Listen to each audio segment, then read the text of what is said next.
किया था सबने, ठीक है। कल अपन ने स्टैटिस्टिक्स और प्रोबेबिलिटी कवर कर लिया था, काफी इंपॉर्टेंट था वो भी, ठीक है। उसके नोट्स भी मैंने भेज दिए थे और स्टैटिस्टिक्स के जेई के पीवाईक्यू भी आपको भेजे थे, ठीक है। तो वो लोग वो क्वेश्चंस पे आप एक बार ट्राई कर लेना, मतलब उसके उसमें क्वेश्चन और सॉल्यूशन दोनों दिए, तो ऊपर ऊपर से एक बार देख लेना, तो आपको आइडिया लग जाएगा किस टाइप के क्वेश्चन आ रहे हैं, कैसा उसमें कैलकुलेशन हो रहा है। एक क्वेश्चन फिक्स स्टैट्स का आना, और वो जनरली इजी ही आता है, ठीक है। इस चैप्टर के फॉर्मूले और बेसिक छोटे एग्जांपल इलस्ट्रेशन आप देख लेना, तो वो चैप्टर आपका कवर हो जाएगा, 4 नंबर वहां पे पक्के हो जाएंगे आपके। और पीएनसी का बेसिक अंडरस्टैंडिंग रखना, अगर इजी मीडियम लेवल का क्वेश्चन आता है तो अटेम्प्ट करना है, ज्यादा टफ क्वेश्चन आए तो छोड़ के आ जाना, क्योंकि पीएनसी बहुत वास्ट चैप्टर है, और कहीं ना कहीं उसमें टफनेस लेवल अगर टफ आएगा तो बहुत ज्यादा टफ आएगा फिर, तो आपको टारगेट करना है इजी मीडियम लेवल के क्वेश्चन को, ठीक है। अब आज के लेक्चर में हम जो कवर करने वाले हैं, ठीक है, उसमें हम कवर करेंगे पूरा कोऑर्डिनेट ज्योमेट्री। कोऑर्डिनेट ज्योमेट्री मतलब आप जानते ही हो, इसके अंदर अब मेरे पास क्या क्या आ जाता है, स्ट्रेट लाइन आएगा, सर्कल्स, और पूरा conic section, that is parabola, ellipse, hyperbola, ठीक है। ये पूरा कोऑर्डिनेट ज्योमेट्री है। वेटेज की बात करें तो चार क्वेश्चन मिनिमम आते ही हैं, ठीक है। 4 क्वेश्चन मतलब लगभग 16 मार्क्स का, ठीक है। मतलब आज के जो अपन 2 घंटे या 2.5 घंटे जितने पे हमारे जाने वाले हैं, उन 2 से 2.5 घंटे में हम जेई का 16 मार्क्स कवर करने वाले हैं। अगर मान लो बात करें, बेसिकली अगर 25 क्वेश्चन आपके आते हैं, ठीक है, तो ऑन एन एवरेज कितना परसेंटेज हम कवर कर रहे हैं, 20%, मतलब पूरे सिलेबस का 20% लगभग आज हम कवर कर रहे हैं, 15 से 20% पोर्शन, ठीक है। तो इसलिए ध्यान से पढ़ना, ध्यान से कंसंट्रेट होकर सुनना। ऑलरेडी आपको फॉर्मूले सारे आते होंगे, ऑलरेडी ये टॉपिक 11th में हो चुका है, अभी वापस आपको रिवाइज भी कराया गया था बीच में, ठीक है। लेकिन बस उसका एक शॉर्ट रिकैप हम कर लेंगे। आप भी अपने अपने मन में फॉर्मूले बोलते रहना, लिखते रहना, रफली लिखना है, पूरा डिटेल में सॉल्यूशन नहीं उतारना। आपको क्या करना है, कल भी मैंने बताया था, कोई भी मैं फॉर्मूला पूछूं, अपने मन में सोचना उसका फॉर्मूला क्या था, या फिर कॉपी में रफली लिखने की कोशिश करना, और फिर क्रॉस चेक करना कि आपने जो सोचा था वो सही था कि गलत था। कुछ क्वेश्चंस मैं आपको दूंगा, उसकी आपको बस अटेम्प्ट करके देखना, मतलब पूरा सॉल्यूशन नहीं करना है, उसकी स्टार्टिंग कैसे होगी, किस डायरेक्शन में उस क्वेश्चन को सॉल्व करना है, ये तरीका आपको मन में सोचते जाना है या फिर कॉपी में नोट डाउन करना है। फिर हम देखेंगे कि हाँ आपने जो तरीका सोचा था वो सही था कि नहीं। इस तरह से आगे बढ़ते हुए कोशिश करना है। इसके अंदर 6 चैप्टर आएंगे, sorry 5 chapter, straight line, circle, parabola, ellipse, hyperbola, ये सारे के सारे टॉपिक हमारे आज कवर हो जाए, हम इसके ट्राई करेंगे। चलो let's start with the coordinate geometry. तो कोऑर्डिनेट ज्योमेट्री में सिलेबस की बात करें तो ये आपका सिलेबस है, एक बार घर पे जाके इसको ध्यान से देख लेना। सिलेबस के हिसाब से ही आपको क्वेश्चंस अटेम्प्ट करने हैं, जो मेंस के सिलेबस में, ठीक है। अभी एडवांस का कुछ भी नहीं करना, सिर्फ मेंस लेवल का करना है। तो स्ट्रेट लाइन से स्टार्ट करते हैं, करें स्टार्ट एवरीवन, बोलो yes. ओके चलो। तो स्ट्रेट लाइन में सबसे पहले जो इंपॉर्टेंट पॉइंट्स आते हैं, ट्राइंगल से related, centroid, ortho centre, circum centre और इन सेंटर, और इससे एक क्वेश्चन हमारा जनरली बनता ही है। तीनों के बारे में ऑलरेडी हमें पता ही है, फटाफट रिकैप कर लेते हैं। एक ट्राइंगल में सेंट्रोइड किसको बोलते हैं, किसका इंटरसेक्शन, मीडियन का, है ना, बोलो। Hello, good afternoon Harshit. हाँ good afternoon ma'am, good afternoon. हाँ जी जी, like I am just interrupt कर रही हूं थोड़ा सा, जस्ट हाँ हाँ हाँ हाँ, गुड आफ्टरनून मैम। या good afternoon all. Good afternoon. Afternoon ma'am. Good afternoon. आप लोग कैमरा नहीं ऑन करते, मेरे कैमरा के साथ क्या हुआ, I have no idea why it's not. Okay means you know maybe the from Harshit side, right? या ओके ठीक है। No no it's okay. So Harshit, it's a request, अभी आफ्टर लाइक एनी सेशन जहाँ पर आप स्टूडेंट्स को request, अभी सभी स्टूडेंट्स भी सुन ही रहे हैं, सो प्लीज मींस अब क्लास ओवर होने वाला होगा, सो स्विच ऑन करके camera just like 1 2 photos please click करना, राइट? ओके बिल्कुल। As you know, like why we need it, right? You are well versed in like. ठीक है, तो सब लोग बच्चे याद भी दिला देना, जैसे अपना क्लास ओवर होगा। बिल्कुल अभी सर भी खुद आएंगे आपका मैथ्स का क्लास में। देखो मुझे भी अलाउड नहीं है, which like lovely, great. मैं भी कैमरा ऑन नहीं कर सकती। That's great. So yes, but please do it and yeah, ये कर लेना आप, and that's great, all great, all the best. सभी ज्वाइन भी कर रहे हैं, that's great. So yes, so students को लेटर भी आपके प्रिंसिपल्स को मिल गए, so nothing is to worry. And जो भी है, and we are also जिनका है problem, we are reaching out. to your principle. So आपको बस पढ़ाई करना है, just concentrate on that one. Okay, thank you Arshit. Thank you. Okay, चलो लेट्स कंटिन्यू। तो मैं यहाँ पे बोल रहा था सबसे पहले हमको इन 3 पॉइंट के बारे में जानना बहुत जरूरी है। सबसे पहले हमारा सेंट्रोइड। तो किसी भी ट्राइंगल में सेंट्रोइड क्या होता है? हमारा तीनों मीडियन का इंटरसेक्शन पॉइंट है ना, और इसका पॉइंट ऑफ इंटरसेक्शन हमें पता होना चाहिए। सेंट्रोइड को जनरली हम डिनोट करते हैं जी से। इसका एक्स कोऑर्डिनेट सब लोग सोच लो मन में कितना होता है, और वाई कोऑर्डिनेट इसका क्या होता है? एक्स कोऑर्डिनेट क्या हो जाएगा, बोलो? x1 plus x2 plus x3 upon 3 by 3। Very good. और y कोऑर्डिनेट इसका हो जाएगा y1 plus y2 plus y3 by 3। ये मेरे सेंट्रोइड का x और y कोऑर्डिनेट हो गया। सेंट्रोइड मतलब मीडियन, मीडियन का पॉइंट ऑफ इंटरसेक्शन। एक ट्राइंगल के तीनों मीडियन को अगर मैं ड्रॉ करूंगा, उन तीनों मीडियन को जहां पे वो मीट करेंगे वो पॉइंट मेरा सेंट्रोइड कहलाएगा। अगला इंपॉर्टेंट कॉन्सेप्ट ट्राइंगल में इंपॉर्टेंट पॉइंट होता है ऑर्थो सेंटर। अब जो ऑर्थो सेंटर होता है वो किसका पॉइंट ऑफ इंटरसेक्शन होता है? हाँ बताओ आप इसे। एल्टीट्यूड। एल्टीट्यूड मतलब तीनों अगर मैं परपेंडिकुलर ड्रॉप कर दूं, 3 परपेंडिकुलर का ड्रॉप कर दूं ट्राइंगल के अंदर, तीनों परपेंडिकुलर हमेशा ट्राइंगल चाहे किसी भी टाइप का हो, ऑब्ट्यूज एंगल ट्राइंगल हो, एक्यूट एंगल ट्राइंगल हो, किसी भी टाइप का ट्राइंगल हो, हमेशा तीनों एल्टीट्यूड, तीनों मीडियंस हमेशा एक पॉइंट पे इंटरसेक्ट करेंगे। एल्टीट्यूड जहां पे, यहाँ पे एल्टीट्यूड जहां पे इंटरसेक्ट करेंगे उस पॉइंट को हम बोलते हैं ऑर्थो सेंटर। मान लो इसको मैं डिनोट कर रहा हूँ ओ से। अब आपको मैंने पहले बताया था कि ऑर्थो सेंटर के लिए फॉर्मूला याद रखने की जरूरत नहीं। अगर याद रख सको अच्छी बात, मैंने डाल रखा है नोट्स पे फॉर्मूला, लेकिन आपको इसका तरीका पता होना चाहिए। तरीका कैसे होगा? आपको क्या लिखना है? जैसे मान लो ये ट्राइंगल एबीसी है, आपको ट्राइंगल एबीसी में हो सकता है तीनों साइड्स की इक्वेशन दे दे। क्वेश्चन में क्या दे देंगे? तीनों साइड्स की इक्वेशन या किसी 2 साइड की इक्वेशन या फिर कोई ना कोई डेटा दे देगा और आपको पूछेगा ऑर्थो सेंटर का पॉइंट निकालो। तो आपको कुछ नहीं करना है, आप मान लो पॉइंट ए निकाल लो, पॉइंट बी निकाल लो, पॉइंट सी निकाल लो। कभी कभी हो सकता है आपको ट्राइंगल के कोऑर्डिनेट्स ही दे दें। जैसे यहाँ पे कोऑर्डिनेट्स देंगे तो हम सेंट्रोइड निकाल सकते हैं। यहाँ पे कोऑर्डिनेट्स देंगे तो आपको क्या करना है?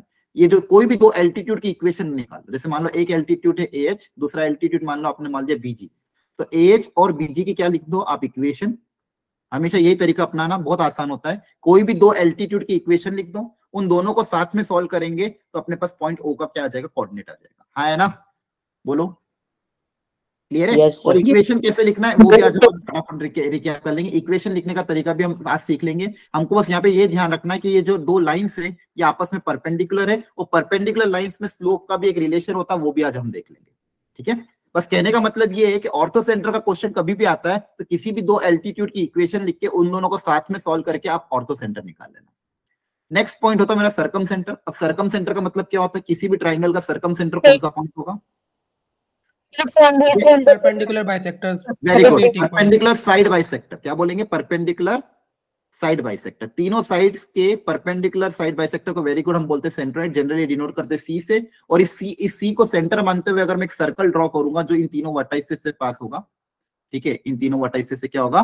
पास। तो तीनों वर्टाइसेस से पास होने वाला जो सर्कल है, उस सर्कल का जो सेंटर होता है उसी को मैं बोलता हूँ सर्कम सेंटर। ये मेरा सर्कम सेंटर हो गया। ठीक है, तो centroid, ortho centre and circum centre. अच्छा, अब सर्कम सेंटर कैसे निकालेंगे? तो सर्कम सेंटर निकालने के लिए भी फॉर्मूला होता है, लेकिन वो फॉर्मूला बहुत टफ होता है, जनरली याद रहता नहीं है।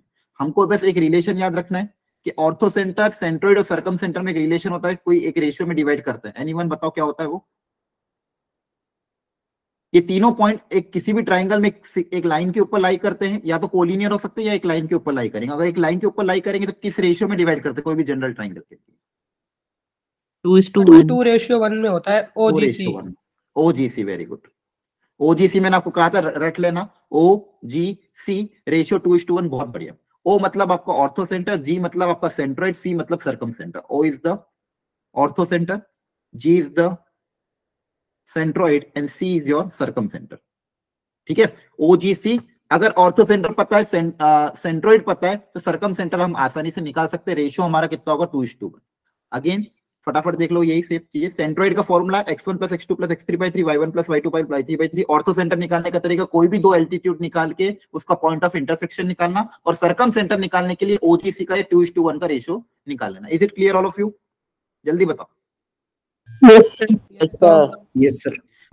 ओके, लास्ट पॉइंट होता है इन सेंटर। इन सेंटर के बारे में बस उसकी डेफिनेशन थोड़ी सी याद रखना। इन सेंटर किसका पॉइंट ऑफ इंटरसेक्शन होता है? इन सेंटर किन लाइन का पॉइंट ऑफ इंटरसेक्शन होता है? Angle bisector. Very good, angle bisector.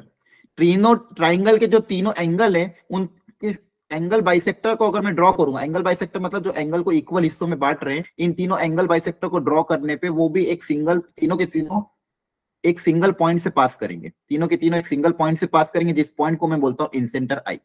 अब इंसेंटर का फॉर्मूला जनरली आसान ही होता है। जैसे मान लो ट्राइंगल की एंगल ए के अपोजिट जो साइड है वो है साइड ए, बी साइड के अपोजिट साइड बी, इसकी लेंथ बी है, इसकी लेंथ सी है, इनके कोऑर्डिनेट भी मुझे गिवन है x1 y1, x2 y2 और x3 y3, ये कोऑर्डिनेट भी मुझे पता है। तो इस इन सेंटर का जो कोऑर्डिनेट आएगा वो उसका फॉर्मूला बहुत आसान है, एक्स कोऑर्डिनेट एनीवन याद है किसी को?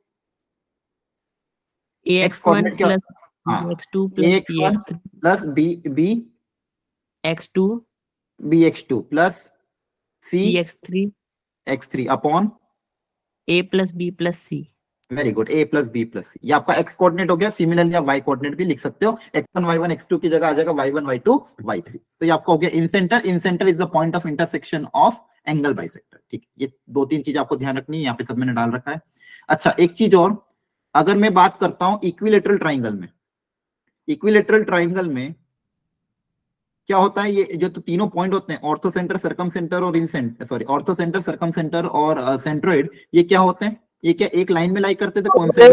एक ही पॉइंट पे मीट कर जाते, क्योंकि आपको पता है ये इक्विलेटरल ट्राइंगल बहुत स्टैंडर्ड ट्राइंगल है, तो उसमें एल्टीट्यूड बनाओ, मीडियन बनाओ या एंगल बाइसेक्टर बनाओ, कोई भी लाइन बनाओ, सबके सब क्या होंगे एक, तो जितने भी चारों पॉइंट है वो सबके सब एक ही जगह मीट कर जाते हैं। राइट एंगल ट्राइंगल की अगर मैं बात करूं तो राइट एंगल ट्राइंगल में आप बहुत आसानी इसको भी जज करना। देखो यहां से परपेंडिकुलर ड्रॉप किया, यहां से परपेंडिकुलर ड्रॉप किया और ये वाला परपेंडिकुलर खुद, ठीक है।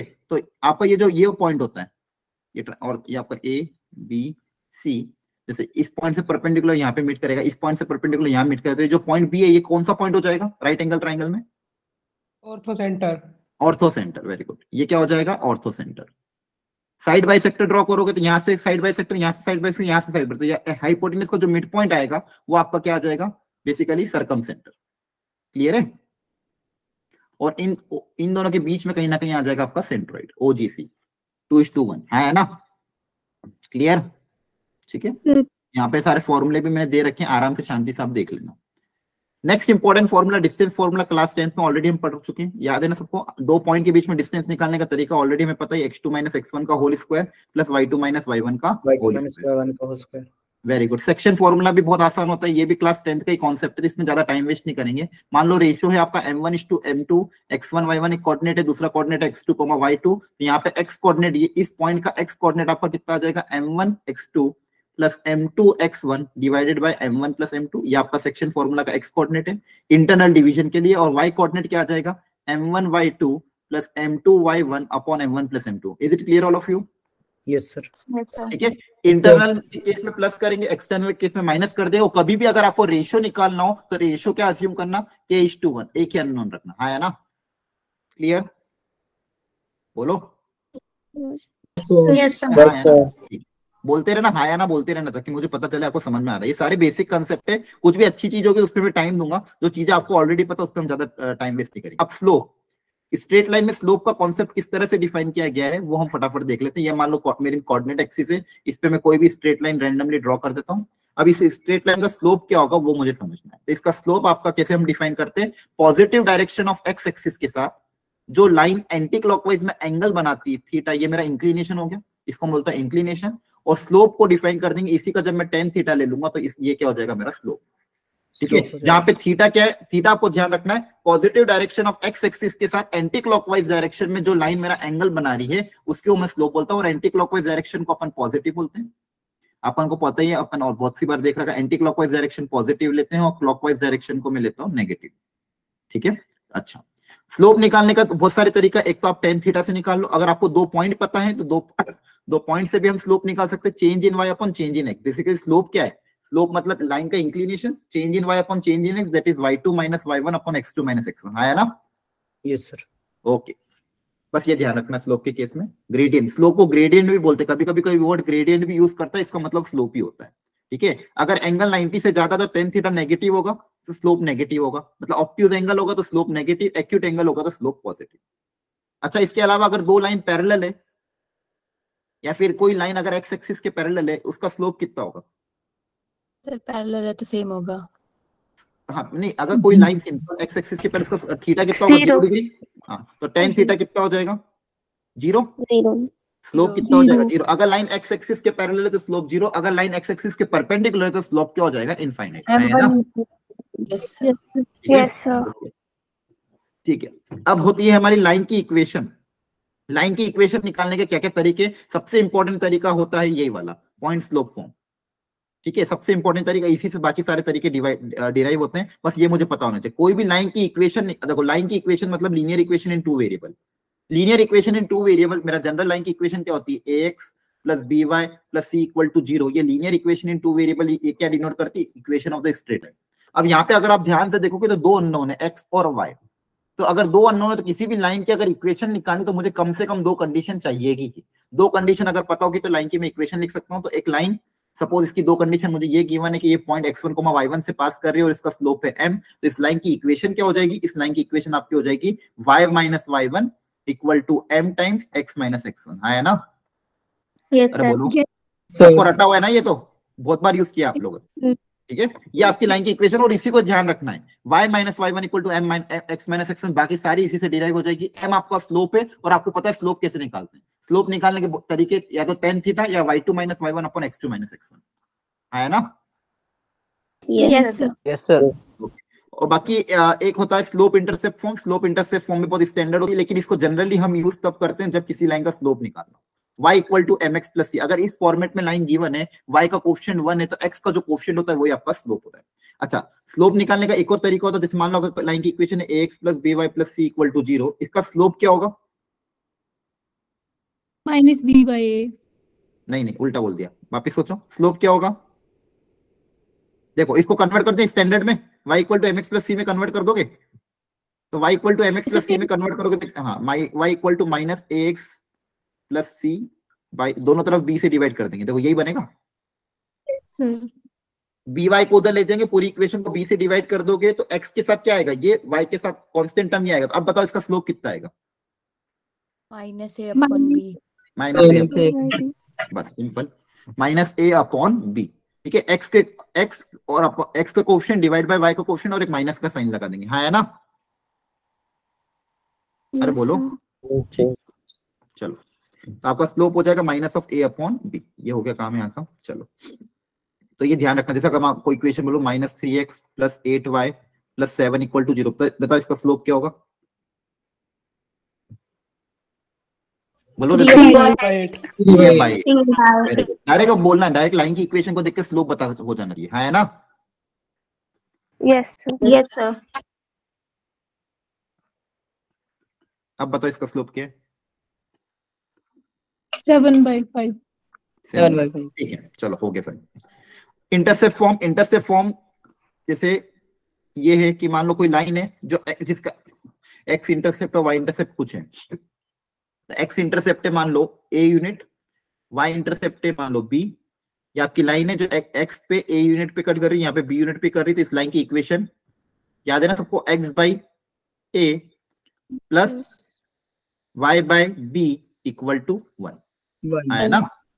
x by a plus y by b equal to 1, ये हो गया आपका इंटरसेप्ट फॉर्म। एक होता था नॉर्मल फॉर्म।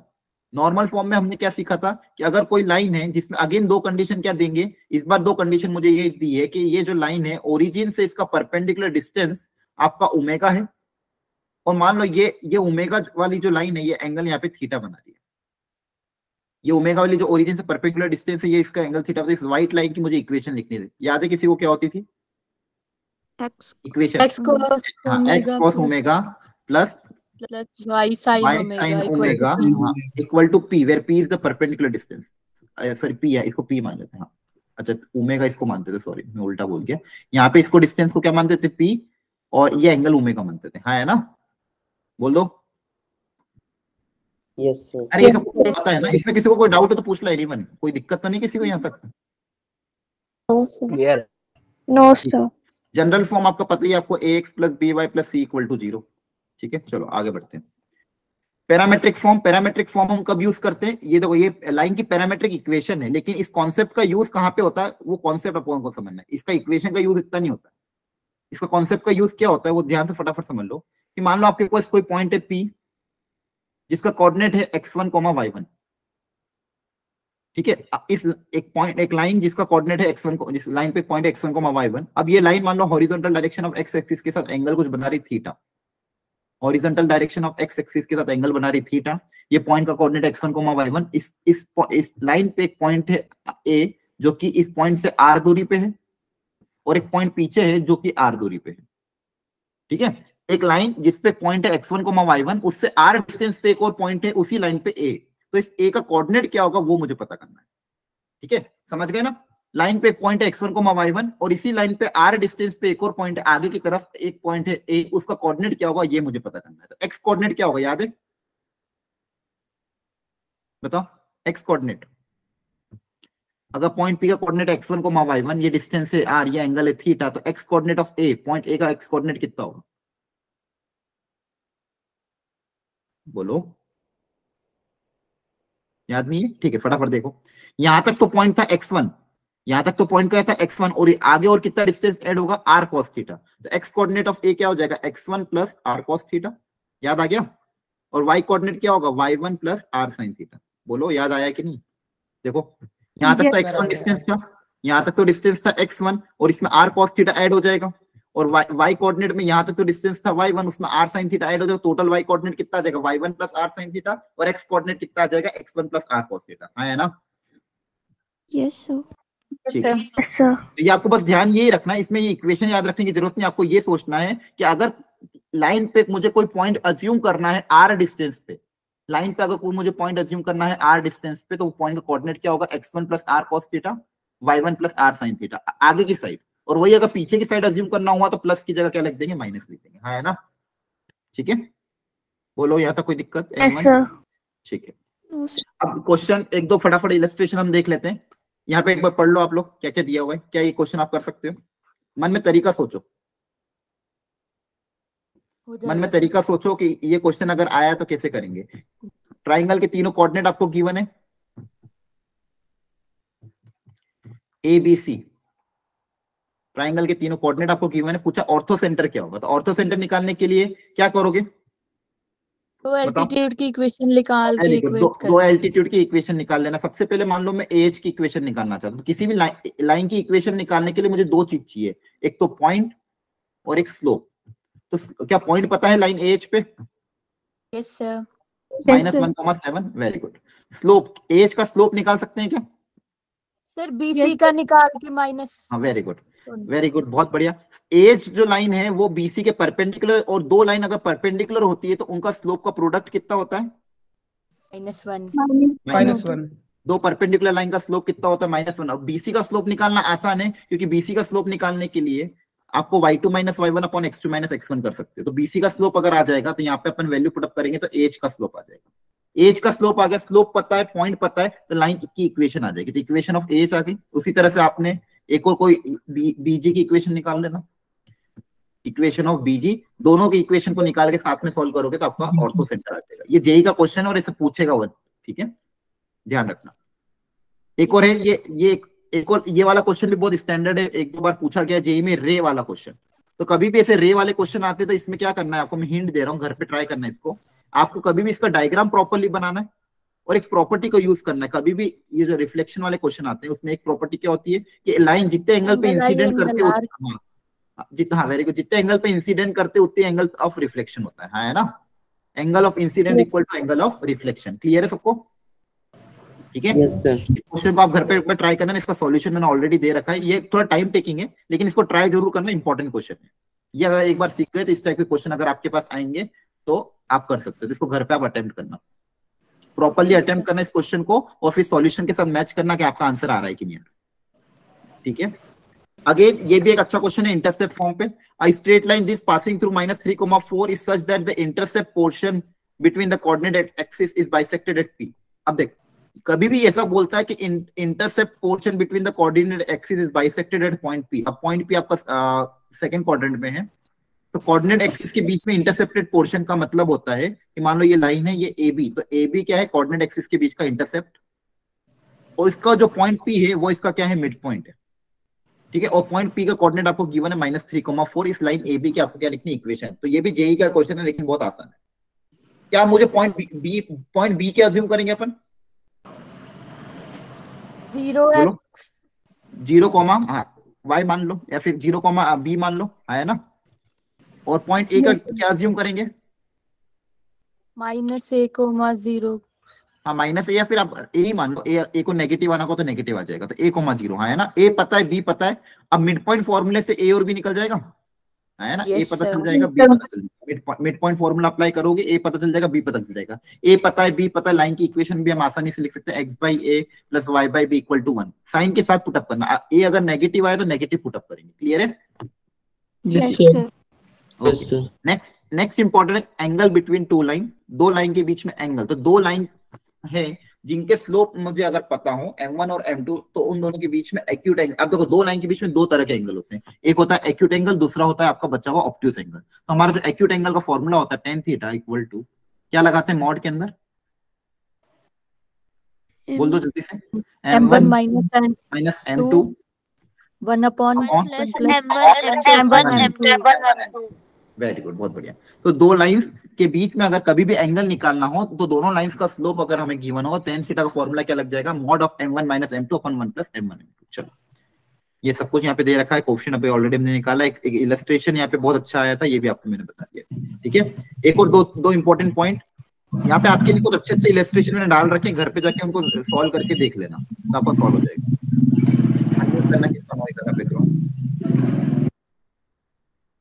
ठीक है, चलो फटाफट हम आगे बढ़ते हैं। Distance of a point from a line, एक पॉइंट P जिसका कोऑर्डिनेट है x1, y1, और एक लाइन की इक्वेशन आपको गिवन होगी ax + by + c = 0। इस पॉइंट का इस लाइन से परपेंडिकुलर डिस्टेंस का फॉर्मूला होता है d। याद है ना सबको? बोलो क्या होता है, बोलो। पॉइंट x1, y1 से line x1 + y1 c upon √a²। Very good, √a² + b²। हाँ वेरी नाइस। अब दो लाइंस अगर पैरेलल है, पैरेलल लाइन है, मान लो पहली लाइन की इक्वेशन है ax + by + c1 = 0। पैरेलल है तो x और y के कोएफिशिएंट हमने यहाँ पे सेम रख रहे हैं, सेम नहीं दियो तो सेम कर लेना, क्योंकि लाइंस अगर पैरेलल है तो x और y के कोएफिशिएंट रेशियो में सेम होते हैं, तो आप सेम कर सकते हो।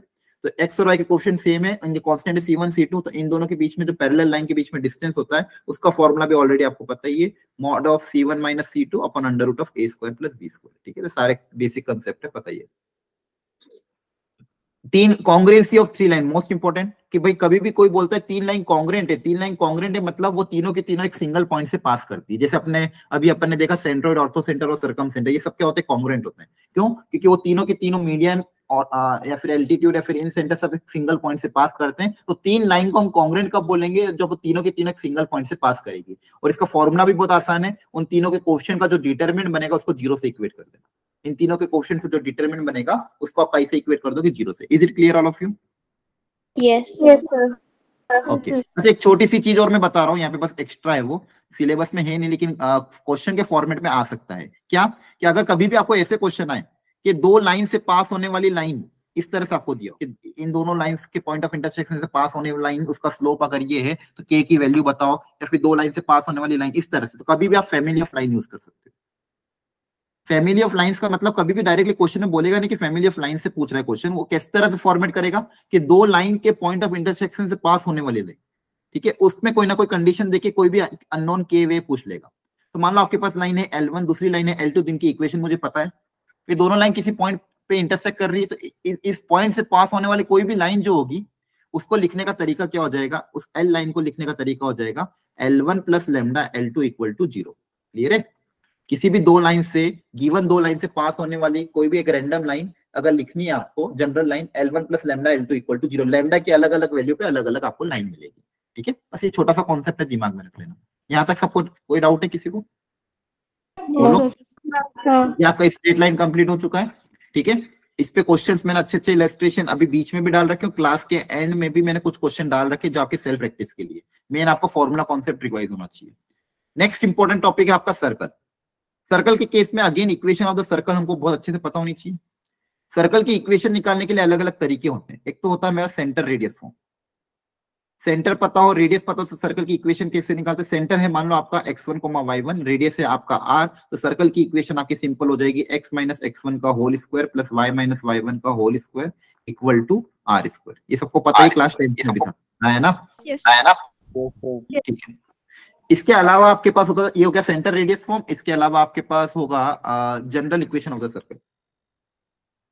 जनरल इक्वेशन, जनरल सर्कल की इक्वेशन आपकी जो फॉर्मेट होता है वो होता है x square plus Y square plus 2gx plus 2fy plus c equal to 0। ये जनरल सर्कल की इक्वेशन है। इसमें इंपॉर्टेंट ध्यान रखने वाली बात ये है कि इसका सेंटर का कोऑर्डिनेट बताओ क्या होता था सर? -d और -f। हाँ, -d और -f। x के कोफिशिएंट को 2 से डिवाइड करके साइन चेंज कर देना, y के कोफिशिएंट को 2 से डिवाइड करके साइन चेंज, ये सेंटर हो जाएगा। और इसके रेडियस का फॉर्मूला अंडर रूट ऑफ, बोलो radius, g square plus f square minus c। हाँ, g square plus f square minus c। Very nice. ठीक है, एक और फॉर्मेट होता है सर्कल का, डायमेट्रिक फॉर्म। डायमेट्रिक मतलब अगर मान लो सर्कल के आपको डायमेट्रिक एंड पता हो, x1 y1, और दूसरा डायमेट्रिक एंड है x2 y2, तो सर्कल की इक्वेशन निकालना वैसे तो आसान होता है, आप सेंटर निकाल लो, रेडियस निकाल लो। सेंटर निकालने का तरीका मिड पॉइंट फॉर्मूला, और अगर स्टैंडर्ड फॉर्मेट में याद करना हो तो वो भी आसान होती है, x minus x1 into x minus x2 plus y minus y1 into y minus y2 equal to 0। तो ये हो गया आपका diametric form of the circle. क्या ये बात सबको क्लियर है यहाँ तक? बोलो, सर्कल ये तीन ही फॉर्मेट है, बस ज्यादा कुछ नहीं है। अब कभी कभी बस इस तरह के स्पेशल केस आपको बहुत ध्यान रखने हैं, क्योंकि ये जो क्वेश्चन में आएंगे तो इनके अननोन आपको प्रॉपर्ली अज्यूम करना है। बोला एक सर्कल एक्स एक्सिस को पॉइंट a, 0 पे टच करके जा रहा है। अ circle touching the x axis eight suppose 5, 0, 3, 0 या फिर 5 यूनिट पे टच कर रहा है। तो सर्कल के बारे में आप क्या क्या अननोन समझोगे वो हमें ध्यान से समझना है। तो इस सर्कल का सेंटर क्या होगा अगर रेडियस आ रहे तो? a0। हाँ, सेंटर क्या हो जाएगा? देखो, ये आपकी एक्स एक्सिस हो गई, सपोज ये आपकी वाई एक्सिस हो गई, ये आपका ओरिजिन हो गया। तो सेंटर का एक्स कोऑर्डिनेट कितना होगा? बोलो। ए। और सेंटर का वाई कोऑर्डिनेट कितना होगा? 0। नहीं, सेंटर का वाई कोऑर्डिनेट R होगा ना? हाँ, ठीक है, क्योंकि आपको पता है कि रेडियस और टेंजेंट के बीच में एंगल 90 डिग्री होता है। तो ये आपका सेंटर है। अगर एक्स एक्सिस को टच करेगा तो देखो, ये आपका वाई कोऑर्डिनेट हो गया सेंटर का, जो कि आर के बराबर होगा, और एक्स कोऑर्डिनेट किसके बराबर होगा? ए के बराबर। तो कभी भी अगर वाई एक्सिस एक्स एक्सिस को टच कर रहा है पॉइंट ए पे, तो उसका सेंटर का कोऑर्डिनेट क्या होगा? A, R. हाँ, है ना? बोलो। Yes sir. वाई एक्सिस को टच कर रहा है अगर पॉइंट बी पे, रेडियस है आर, तो इसका सेंटर का कोऑर्डिनेट क्या हो जाएगा? RB। Very good, R comma B. ये ध्यान रखना, इसको डायरेक्ट अननोन ज्यादा अज्यूम नहीं करना है। आर और बी के टर्म्स में ही सेंटर का कोऑर्डिनेट आपको लिखना, सेंटर पता है, रेडियस पता है, इक्वेशन वगैरह सब आ जाएगी। और ये डायरेक्टली क्वेश्चन में बोलेगा a circle touching X axis at point 5, 0 of radius 6, तो उसका सेंटर हो जाएगा 5, 6। A circle touching Y axis at point 3, 0 of radius 7, तो उसका कोऑर्डिनेट क्या हो जाएगा? 7, 3। ऐसे ध्यान रखना। दोनों एक्सिस को अगर टच कर रहा है, अ circle touching both the axis. अब बोथ द एक्सिस हो सकता है फर्स्ट में हो, सेकंड में हो, थर्ड में हो, फोर्थ में हो, जिस भी क्वाड्रेंट में हो, सेंटर का कोऑर्डिनेट क्या हो जाएगा? R। फर्स्ट क्वाड्रेंट में हुआ तो दोनों पॉजिटिव, थर्ड में आया तो दोनों नेगेटिव। ठीक है, लेकिन अगर दोनों एक्सिस को टच कर रहा है तो उसका सेंटर का कोऑर्डिनेट कितना हो जाएगा? R, R। ये आपको ध्यान रखना है। Now next, intercept made by the circle. ये भी बहुत इंपॉर्टेंट है कि एक सर्कल है, मान लो वो कितना इंटरसेप्ट बना रहा है। अब इंटरसेप्ट या तो कभी किसी लाइन के साथ भी पूछ सकते हैं, या फिर एक्स एक्सिस वाई एक्सिस के साथ भी पूछ सकते हैं। तो मान लो ये सर्कल है, ये आपकी एक्स एक्सिस है। एक्स एक्सिस को ये दो पॉइंट ए और बी पे कट कर रहे हैं, तो ये आपका हो जाएगा, इसको ए बी डिस्टेंस को मैं बोलूंगा एक्स इंटरसेप्ट। ठीक है, और उसी तरह से अगर वाई एक्सिस को किसी 2 पॉइंट पे कट करेगा तो वो जो डिस्टेंस हो जाएगा वो हो जाएगा आपका वाई इंटरसेप्ट। तो इसका फॉर्मूला हमें पता होना चाहिए। तो अगर सर्कल की जनरल इक्वेशन है x square plus Y square plus 2gx plus 2fy plus c equal to 0, तो इसका एक्स इंटरसेप्ट का फॉर्मूला कितना होता है? बोलो, याद हो किसी को तो? 2 root g square minus c। Very good, twice of under root g square minus c। और मान लो भूल जाओ ना, तो बेसिक कंसेप्ट क्या याद रखना कि एक क्लास 10 में हमने ऑलरेडी पढ़ा था कि एक सेंटर से कॉर्ड पे परपेंडिकुलर कॉर्ड को क्या करती है? बाइसेक्ट करती है ना? तो आप क्या करना, मान लो पूरी लेंथ को आपने L बोल दिया, तो ये पर बाइसेक्ट करेगी तो आधी लेंथ कितनी हो जाएगी? L/2। इस सेंटर को इस A से ज्वाइन कर दोगे तो ये आपकी हो जाएगी रेडियस तो ये राइट एंगल ट्राइंगल। अच्छा, इस सेंटर से परपेंडिकुलर डिस्टेंस डी भी आप निकाल सकते हो। एक लाइन, एक पॉइंट का एक लाइन से परपेंडिकुलर डिस्टेंस डी पता चल जाएगा। डी पता है, आर पता है, पाइथागोरस अप्लाई करेंगे तो L/2 आ जाएगा। L/2 का डबल करेंगे तो L आ जाएगा, है ना। तो आप इस right angle triangle Pythagoras apply करेंगे। एक है रेडियन, दूसरा है सेंटर से लाइन पे perpendicular distance. Clear? Yes sir. और फॉर्मूला वाइज अगर जाना है तो twice of under root G square minus C आपका एक्स इंटरसेप्ट हो गया, और वाई इंटरसेप्ट क्या होता था? Twice of under root F square minus F square minus सी। Very good. अब देखो यहाँ पे एक और कॉन्सेप्ट आ जाता है कि अगर अब ये रूट के अंदर क्वांटिटी आ रही है, अब इसकी वैल्यू पे भी चीजें डिपेंड करेगी। तो अगर जी स्क्वायर माइनस सी अगर आपका ग्रेटर देन 0, इसका मतलब आप क्या समझोगे? अगर ये वैल्यू पॉजिटिव आ रही है, एक्स इंटरसेप्ट मतलब रूट के अंदर सर्कल के अंदर से पास हो रही है लाइन। हाँ, बेसिकली हाँ, सर्कल के अंदर से लाइन पास हो रही है, या फिर वो जो सर्कल है एक्स एक्सिस को 2 पॉइंट पे कट कर रहा है, हाँ है ना। Cut x axis eight 2 point. बोलो, अगर उसकी कोई ना कोई वैल्यू आ रही है मतलब कुछ ना कुछ एक्स इंटरसेप्ट आ रहा है। अगर कुछ ना कुछ एक्स इंटरसेप्ट आ रहा है मतलब वो एक्स एक्सिस को क्या कर रही है? 2 पॉइंट पे कट कर रही है ना। क्लियर? Yes sir. और जी स्क्वायर माइनस सी की वैल्यू अगर 0 आ जाती है, इसका मतलब ये जो सर्कल है क्या करेगा? सर्कल हाँ बोलो बोलो, क्या कह रहे हो? लाइन में कंटिन्यू तो एक नहीं, पॉइंट बस पे टच चलेगा बस। करके जाएगा। हाँ, टच कर जाएगा, टचेस एक्स एक्सिस। अगर एक्स इंटरसेप्ट 0 आ रहा है, इसका मतलब ये सर्कल है एक्स एक्सिस को क्या करेगा? टच करके चल जाएगा। और यही वैल्यू अगर मान लो मेरी नेगेटिव आ जाती है तो नहीं करेगा रूट के सर, अंदर, उसके दूर हाँ, रहेगा। मतलब एक्स इंटरसेप्ट कुछ आ ही नहीं रहा, मतलब ऊपर से निकल जाएगा, तो does not intercept x axis, हाँ है ना।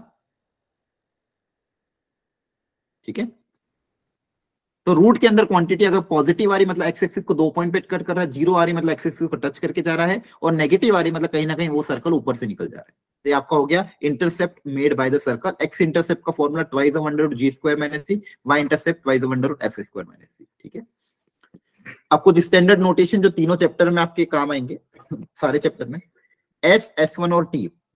एस मतलब सिंपल आपकी कर्व की इक्वेशन, एस मतलब आपकी कर्व की इक्वेशन। ठीक है, जो कर्व की जो भी इक्वेशन होगी उसको हम बोलेंगे एस। S1 मतलब कोई भी पॉइंट अगर x1, y1 उसमें रख रहा हूं मैं, x1, y1 जो रख रहा हूं, तो S1 की जो वैल्यू आएगी वो हो जाएगी। अगर मान लो कर्व की इक्वेशन है for example x square plus Y square plus 2gx plus 2fy plus c equal to 0, ये आपकी कर्व की इक्वेशन होगी, तो इसको आप बोलोगे S1। ये पूरे को क्या बोल दोगे? S1। ये आपका हो गया S1। इसमें अगर मैं x1 कोई भी एक पॉइंट रख देता हूं, तो पोजीशन ऑफ पॉइंट या फिर कोई भी एक पॉइंट रख, ये आपका हो गया S। इसमें को मैं पॉइंट रख दूंगा तो वो आपका क्या हो जाएगा? S1, मतलब x1 square plus y1 square plus 2gx1 and so on equal to 0, तो S1 हो जाएगा। और t मतलब टेंजेंट की इक्वेशन, t इक्वल टू 0 मतलब टेंजेंट की इक्वेशन। अब ये t इक्वल टू 0 बस बहुत सारे दूसरे फॉर्मूले में भी काम आता है, आपको ध्यान होगा कॉर्ड बाइसेक्टेड के फॉर्मूले में या फिर कॉर्ड विद मिड पॉइंट के फॉर्मूले में ये t का यूज होता है। तो t का मतलब क्या है?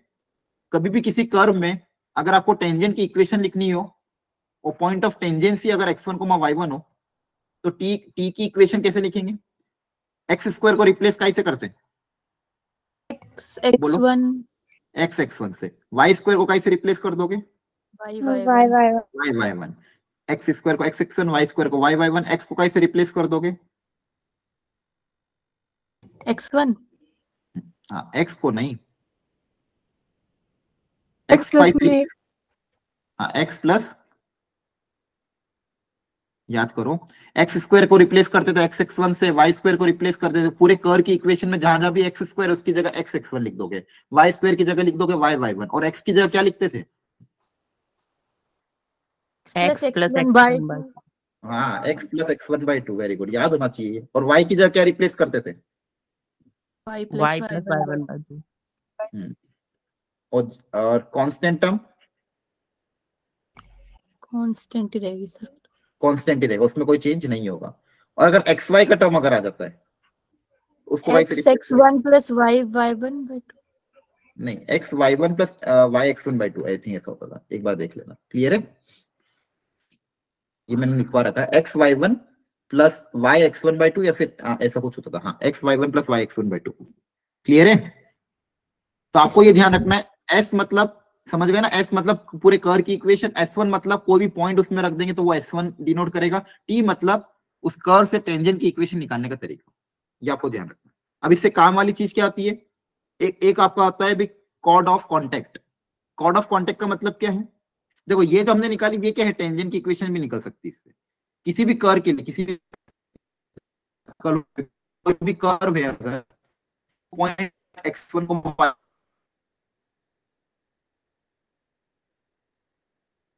को जीरो किसी भी कर्व के लिए, और उस कर्व में आपको t इक्वल टू जीरो कैसे मिलेगा, एक्स स्क्वायर और वाई स्क्वायर और एक्स और वाई इन सबको आप रिप्लेस कर दो इन टर्म से, तो आपको t इक्वल टू जीरो की इक्वेशन मिल जाएगी, that is tangent at the point x1, y।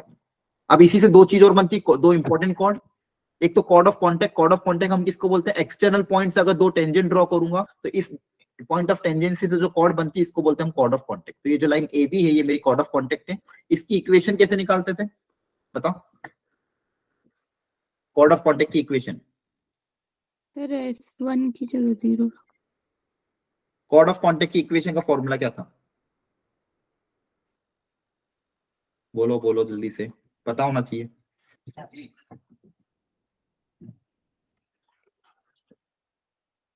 नहीं याद है?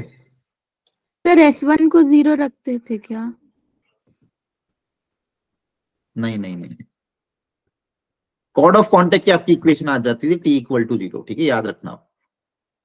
और कॉर्ड बाइसेक्टेड, कॉर्ड बाइसेक्टेड मतलब अगर आपको कॉर्ड का मिड पॉइंट पता हो x1, y1 तो उस केस में इस कॉर्ड बाइसेक्टेड, इस कॉर्ड जिसका मिड पॉइंट हमें पता हो x1, y1 उसकी इक्वेशन क्या लिखते थे, S1 is equals to T। हाँ s1 इक्वल टू t या फिर t equal to s1, very ठीक है। तो कॉर्ड ऑफ कॉन्टेक्ट की इक्वेशन है t equal to zero, chord bisected की इक्वेशन है t इक्वल टू s1, दोनों याद रखना। और इस सारे कर्व के लिए एप्लीकेबल है, चाहे पैराबोला हो, इलिप्स हो, सर्कल हो, कोई भी हो, ठीक है। कॉर्ड ऑफ कॉन्टेक्ट की equation t equal to zero, chord bisect की equation t equal to s1, ठीक है। अब देखो यहाँ पे एक छोटा सा क्वेश्चन दिया, two line whose diameter are this and this, circle का एरिया पता है, सर्कल का एरिया पता है पाई आर स्क्वायर से रेडियस आ जाएगा, और दो लाइन है अगर वो डायमीटर है उन दोनों को साथ में सॉल्व करेंगे तो क्या आ जाएगा, सेंटर, है ना, सेंटर पता है, रेडियस पता है, सर्कल की इक्वेशन लिख दोगे, क्लियर? ओके अरे बोलो कर लोगे इसको क्वेश्चन? यस सर कर लेंगे। ठीक है,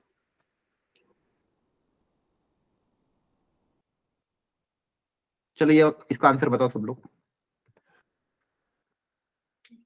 एक ट्राई कर लो जल्दी से, बताओ इसका आंसर क्या आएगा।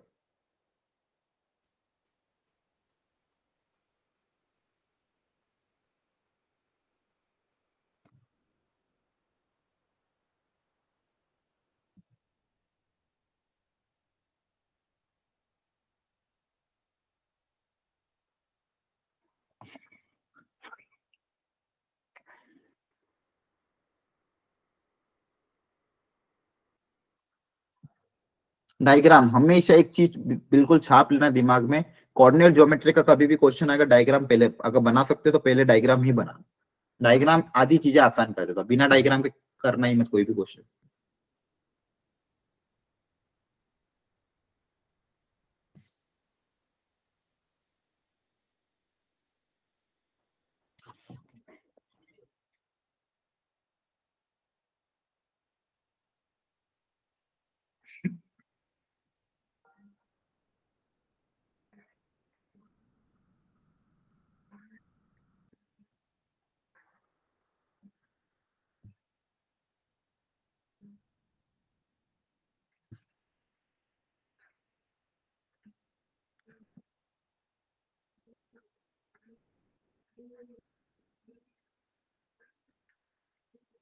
अभी मैंने आपको एक चीज सिखाई थी, अगर सर्कल एक्स एक्सिस को 3,0 पे टच करता तो उसका सेंटर का कोऑर्डिनेट क्या अज्यूम करोगे, 3R।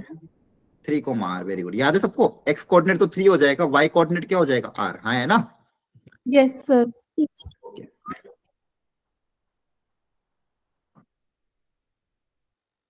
और आपको क्वेश्चन में एक वाई इंटरसेप्ट दिया होगा, तो इसका क्या करें,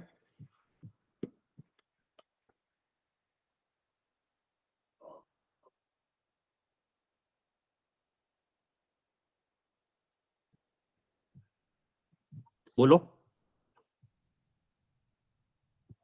सर कॉर्ड पे परपेंडिकुलर बाइसेक्ट कर देते हैं। ठीक है, कॉर्ड पे अगर परपेंडिकुलर बाइसेक्ट कर देते हैं, अब सर अब जो लेंथ है सर वो 3 आ जाएगी परपेंडिकुलर। वेरी गुड, बहुत बढ़िया। एक छोटा सा डायग्राम ने क्वेश्चन आसान कर दिया कि सर यहां से एक परपेंडिकुलर अगर मैं ड्रॉप करूंगा, क्वेश्चन में मुझे ये लेंथ 3 गिवन है, ये परपेंडिकुलर कॉर्ड को बाइसेक्ट करता टोटल 8 है, तो इसकी आधी लेंथ कितनी हो जाएगी 4। इससे मैं अगर एक राइट एंगल ट्राइंगल अज्यूम कर लूं तो ये मेरी क्या हो जाएगी रेडियस, यहाँ पे एक राइट एंगल ट्राइंगल बन गया है ना। Yes sir. इसका परपेंडिकुलर है 3, बेस है 4, हाइपोटेन्यूस है r, इस राइट एंगल ट्राइंगल से r की वैल्यू कितनी आ जाएगी 5 है ना। 5 यस सर। रेडियस पता है, सेंटर अप निकल ही जाएगा, कि सर्कल की इक्वेशन आ जाएगी, सर्कल की इक्वेशन आ जाएगी कि नहीं आ जाएगी, हाँ है ना, ठीक है ना। सेंटर पता है, रेडियस पता, सर्कल की इक्वेशन निकाल लेना। अब सर्कल की इक्वेशन में कौन सा पॉइंट सेटिस्फाई करना है, एक एक ऑप्शन रख के आप देख लेना कि कौन सा पॉइंट सर्कल की इक्वेशन को सेटिस्फाई कर रहा है, आपका काम हो जाएगा। ये रे चलो घर पे ट्राई कर लेना, 2-3 क्वेश्चन अच्छे अच्छे इलस्ट्रेशन में आपको दिए। आगे बढ़े क्या, यहाँ तो कोई दिक्कत है एनीवन तो पूछ लो, बोलो सर। कुछ छूट तो नहीं गया सर्कल में, लगभग सब कवर कर लिया ना अपन ने, ठीक है ना। एक बार सिलेबस देख लो फिर भी। स्ट्रेट लाइन सर्कल 2 टॉपिक निपटाए अभी। स्ट्रेट देखो कोऑर्डिनेट ज्योमेट्री में स्ट्रेट लाइन एक तो Cartesian system, distance formula, section formula पढ़ लिया, equation of the line, slope of the line, 2 line parallel perpendicular, तो ये तो आपको पता ही है, 2 लाइन अगर पैरेलल है तो उनका स्लोप सेम होता है, और 2 लाइन अगर परपेंडिकुलर है तो उनके स्लोप में रिलेशन क्या होता है, m1 m2 -1 है ना, ठीक है। Intercept of a line on the coordinate axis पता ही आपको, इंटरसेप्ट निकालना हो, इंटरसेप्ट अगर निकालना भी हो, एक्स इंटरसेप्ट निकालना हो तो इक्वेशन में y को 0 रख दोगे तो x इंटरसेप्ट आ जाएगा, y इंटरसेप्ट निकालना तो उसी की इक्वेशन में x को 0 रखोगे तो y इंटरसेप्ट आ जाएगा। Various form of the straight line हमने देख लिया, intersection of the line, angle between 2 line, condition for the concurrency of 3 line है ना। 3 लाइन अगर कॉन्ग्रुएंट मतलब तीनों सिंगल पॉइंट से पास करेगी तो उनका determinant 0, distance of a point from a line, coordinate of the centroid, ortho centre and the circum centre. क्या ये सारी चीजें हमने देख ली है, बोलो। Yes sir. सर्कल के केस में standard equation of the circle देख लिया, general form of the circle देख लिया, सेंटर रेडियस फॉर्म देख लिया है, डायमेट्रिक फॉर्म देख लिया है, point of intersection of a line and a circle with the क्या बोला है, centre at the origin, point of intersection of line and a circle, point of intersection of a line and a circle with, अच्छा centre at origin, ठीक है ये बता देता हूँ। सेक्शन ऑफ द कोनिक, इसके बाद सेक्शन ऑफ द कोनिक, तो ये लास्ट वाला फॉर्मेट भी कुछ नहीं है, वो देख लो, एक लाइन का एक सर्कल से इंटरसेक्शन, खैर उसको मैं लास्ट में कवर करता तीनों कोनिक के साथ के। तो ये अपना सर्कल हो गया था, यहाँ तक आ गए थे हम, ठीक है। अब जैसे मान लो एक सर्कल है, अब उन्होंने तो खैर सेंटर ओरिजिन के लिए बोला था, हम कोई भी जनरल के लिए बोल देंगे, तो हमको क्या क्या पता है, अगर कोई इस लाइन इस सर्कल को इंटरसेक्ट करेगी तो इसकी कुछ छोटी छोटी प्रॉपर्टी है जो अभी ऑलरेडी हमने यूज किया। अगर इससे सेंटर पे परपेंडिकुलर ड्रॉप करेंगे तो कॉर्ड को क्या करेगा, बाइसेक्ट करेगा, है ना, बोलो। Yes sir. ठीक है। यस और मान लो अगर मान को इसके मुझे कोऑर्डिनेट्स निकालने हो, ए और बी, लाइन की इक्वेशन पता है, सर्कल की इक्वेशन पता है, तो ये ए और बी कोऑर्डिनेट कैसे निकाल सकते हैं, बताओ सर। दोनों इक्वेशन को सॉल्व करके। वेरी गुड, बहुत सिंपल, दोनों इक्वेशन को साथ में सॉल्व कर लोगे तो आपके पास एक क्वाड्रेटिक बन जाएगी एक्स में, उसके मतलब पॉइंट ए और पॉइंट बी के एक्स कोऑर्डिनेट आ जाएंगे, एक्स कोऑर्डिनेट की वैल्यू रखोगे तो वाई कोऑर्डिनेट आ जाएंगे। तो कभी भी किसी 2 कर्व का पॉइंट ऑफ इंटरसेक्शन पूछा तो उन दोनों कर्व को क्या करना है, साथ में सॉल्व करना है, और कुछ भी नहीं। चलो इसके बाद है आपका conic section, next important topic है कोनिक सेक्शन। अब कोनिक सेक्शन का सबसे बेसिक फंडामेंटल रूल क्या कि जितने भी कोनिक बने हैं वो सब कैसे बने थे, बेसिकली जितने भी हम कोनिक पढ़ रहे हैं हमारे सिलेबस में, जो कोनिक के सारे 2 डायमेंशन में पढ़ रहे हैं, सेकंड डिग्री कर्व वाले कोनिक पढ़ रहे हैं। सेकंड डिग्री कर्व वाले कोनिक सेक्शन मतलब आपने क्या किया था, ये 2 स्ट्रेट लाइन को कंटिन्यूअसली रोटेट करा था, कि डबल साइडेड कोन मिला था, है ना। 2 स्ट्रेट लाइन, मान लो एक स्ट्रेट लाइन ये रही, एक स्ट्रेट लाइन ये, इसको मैं कंटिन्यूअसली रोटेट करूंगा तो मुझे एक डबल साइडेड क्या मिलेगा, इस स्ट्रेट लाइन को इस एक्सिस के अबाउट रोटेट करोगे एक डबल साइडेड कोन मिलेगा। उस डबल साइडेड कोन को प्लेन मतलब पेज से अलग अलग एंगल पे हम काटेंगे तो एक सेक्शन मिलेगा, उस सेक्शन को हम क्या बोलते हैं, कोनिक सेक्शन। सेक्शन मतलब क्या होता है, मान लो मैंने एक काट दिया तो जो सेक्शन जो हिस्सा है वो मेरा क्या हो जाएगा, कोनिक सेक्शन। अगर हॉरिजॉन्टल काटोगे सर्कल मिल जाएगा, ठीक है, थोड़ा सा इंक्लाइन काटोगे इलिप्स मिल जाएगा, थोड़ा सा और ऐसा काटोगे तो पैराबोला मिलेगा, थोड़ा सा अलग एंगल पे काटोगे तो हाइपरबोला मिल जाएगा, और एकदम सेंटर से पास कर दोगे तो पेयर ऑफ स्ट्रेट लाइन मिल जाएगी। तो कोनिक सेक्शन में अलग अलग वो चीजें मिलती है। अब उसको, ये तो आपको हो गया ज्योमेट्रिकली कैसे मिलता है। बाकी जनरल डेफिनेशन क्या थी कि अगर एक 2 डायमेंशन प्लेन में एक फिक्स पॉइंट आपने मान लिया P आपका एक फिक्स पॉइंट है, या फिर पॉइंट को कुछ भी नाम दे दो, ए मान लो, और एक फिक्स लाइन है एल, एक फिक्स पॉइंट और एक फिक्स लाइन, ठीक है। ये 2 डायमेंशन ज्योमेट्री में हम बात कर रहे हैं। अब यहाँ पे मैं क्या बोल रहा हूँ कि मान लो इस प्लेन, इस पूरे प्लेन मतलब इस पेज पे कोई भी एक पॉइंट पी में कंसीडर कर रहा हूँ, तो इस पेज पे, इस प्लेन में, इस ब्लैक बोर्ड पे एक मैंने पॉइंट पी कंसीडर किया। अब इस पॉइंट का इस दोनों लाइन और पॉइंट से डिस्टेंस निकाल रहा हूँ। इसका डिस्टेंस मान लो यहां से मैंने निकाल लिया पी ए, और इस पॉइंट का इस लाइन से परपेंडिकुलर डिस्टेंस भी मैंने निकाल लिया मान लो पी एम। फिर मैंने क्या देखा वहां पे, ये ऑब्जर्व किया कि इस पॉइंट, कोई भी general point P, locus of किसी भी जनरल पॉइंट पी का इस फिक्स पॉइंट और फिक्स लाइन से मैंने डिस्टेंस निकाला और इनका रेशियो लिया P A upon P M. अब किसी भी दो डिस्टेंसेस का रेशियो लूंगा तो वो कोई ना कोई कांस्टेंट आएगा, उस कांस्टेंट को हमने नाम दिया एसेंट्रिसिटी। अब ये जो कांस्टेंट ई है, इसकी वैल्यू क्या क्या पॉसिबल हो सकती है, या तो ई की वैल्यू 0 हो, या ई की वैल्यू ग्रेटर देन 0 हो, या ई की वैल्यू क्या हो, लेस देन 0। ये सारी पॉसिबिलिटी है, ठीक है। या फिर 0 से कंपेयर नहीं करो तो, या फिर किससे कंपेयर करा अपन ने, 1 से, कि या तो ई की वैल्यू क्या हो सकती है 1, या तो ई की वैल्यू 1 हो सकती है, या ग्रेटर देन 1 हो सकती है, या लेस देन 1। ये 3 ही पॉसिबिलिटी है, या तो 1 आएगा, या ग्रेटर देन 1 आएगा, या लेस देन 1 आएगा। अब जब इसको 1 लिया अपन ने, तो 1 मान के जो कर्व को प्लॉट किया, अगर ई को मैंने 1 ले लिया, तो 1 मान के जो कर्व को प्लॉट किया, उन सारे पॉइंट को अगर मैं ज्वाइन करूंगा तो मुझे कौन सा शेप मिलता था, पैराबोला। पैराबोला। ई को 1 माना, ई को 1 माना मतलब पीए और पीएम डिस्टेंस को अगर मैंने इक्वल कर दिया, और ऐसे जितने भी पॉइंट थे उन सारे पॉइंट को इस प्लेन में प्लॉट किया, और उन सबको ज्वाइन करने पे जो कर्व मिल रहा था वो मिल रहा था पैराबोला। ई को अगर मैंने लेस देन 1 ले लिया और 0 के बीच में, मतलब 0.2, 0.3, 0.4, मतलब ये जो रेशियो है, मतलब पीए डिस्टेंस को कम ले लिया, पीएम डिस्टेंस को ज्यादा ले लिया, पीएम को ज्यादा लिया, पीए को कम लिया, उस केस में मुझे कौन सा कर्व मिल रहा है, एलिप्स। और ये रेशियो अगर मैंने ग्रेटर देन 1 ले लिया, मतलब ऊपर numerator greater than the denominator, मतलब पीए डिस्टेंस ज्यादा ले लिया, उस केस में मुझे क्या मिल रहा है, हाइपरबोला। Very good. तो ये मेन आपके 3 कर्व है, इलिप्स, पैराबोला और हाइपरबोला, अलग अलग वैल्यू ऑफ ई के लिए। लेकिन यहाँ पे आपको ध्यान रखने वाली बात क्या है, तीनों में सेम क्या है, रेशियो ई। तीनों को अगर मान लो मुझे कभी भी कोई भी कोनिक पूछ रहा है तो उसकी सबसे बेसिक फंडामेंटल डेफिनेशन क्या है, a point in the plane such that the distance from the fixed point and the distance ratio of the distance from fixed point and the ratio of the distance from the fixed line is constant। उस constant को बोलते हैं eccentricity. E1 होगा तो parabola, greater than 1 होगा तो hyperbola होगा, less than 1 होगा तो इलिप्स होगा। और एक और मान लो 2 स्टैंडर्ड, E अगर 0 हो जाता है तो सर्कल बोल देते हैं, E अगर बहुत इन्फिनिट पे जा रहा है, डिनोमिनेटर 0 की तरफ जा रहा है, तो उसको बोलते हैं पेयर ऑफ स्ट्रेट लाइन। उस केस में तो सेंटर से पास कर जाएगी आपके डबल साइडेड कोन में, ठीक है। तो ये E की वैल्यू पे आपको ये सब चीजें ध्यान रखनी है। यहाँ तो कोई डाउट है किसी को? No sir. ठीक है। अब अच्छा, इसके बाद एक जनरल कोनिक की इक्वेशन, आप जब इसको डिराइव करते हो PS upon PM equal to E, पूरा इक्वेशन को सॉल्व करते हो तो एक जनरल सेकंड डिग्री कर्व की इक्वेशन आती है जो इस फॉर्मेट में दिखती है, ax square plus by square plus 2gx plus 2fy plus 2hxy plus c equal to 0। इसको हम बोलते हैं जनरल सेकंड डिग्री कर्व की इक्वेशन। अब आपको क्वेश्चन ऐसे भी आ सकता है, आपको एक जनरल सेकंड डिग्री कर्व की इक्वेशन दे देगा। अब या तो ये पेयर ऑफ स्ट्रेट लाइन होगा, सर्कल होगा, इलिप्स होगा, हाइपरबोला, कुछ भी हो सकता है। उसको पहचानने का तरीका हमने सीखा था कि हम सबसे पहले क्या निकालेंगे, डेल्टा। डेल्टा कैसे निकालते थे सर? इनके कोफिशिएंट का डिटरमिनेंट, कोफिशिएंट का डिफरेंस। तो कोफिशिएंट कौन कौन से, सबसे पहले तो x, y और c। तो आपके डायगोनल में आ जाएगा a, b और c, फिर x, h g x, फिर क्या याद रखोगे, h g x। सबसे पहले आएगा इधर, आप इस सिमेट्रिकली यहाँ पे आएगा h, यहाँ पे आएगा h, फिर h के बाद आपका आ जाएगा g, कॉर्नर पे g, इधर भी g, h g, और लास्ट में आ जाएगा आपका f। तो यहाँ पे एक f, यहाँ पे एक, ऐसे याद रखना। ये आपका आ जाएगा डेल्टा। हाँ है ना, बोलो। Yes sir. Yes sir. Delta अगर 0 है तो क्या रिप्रेजेंट करेगा, pair of straight lines. Pair of straight line, pair of straight line.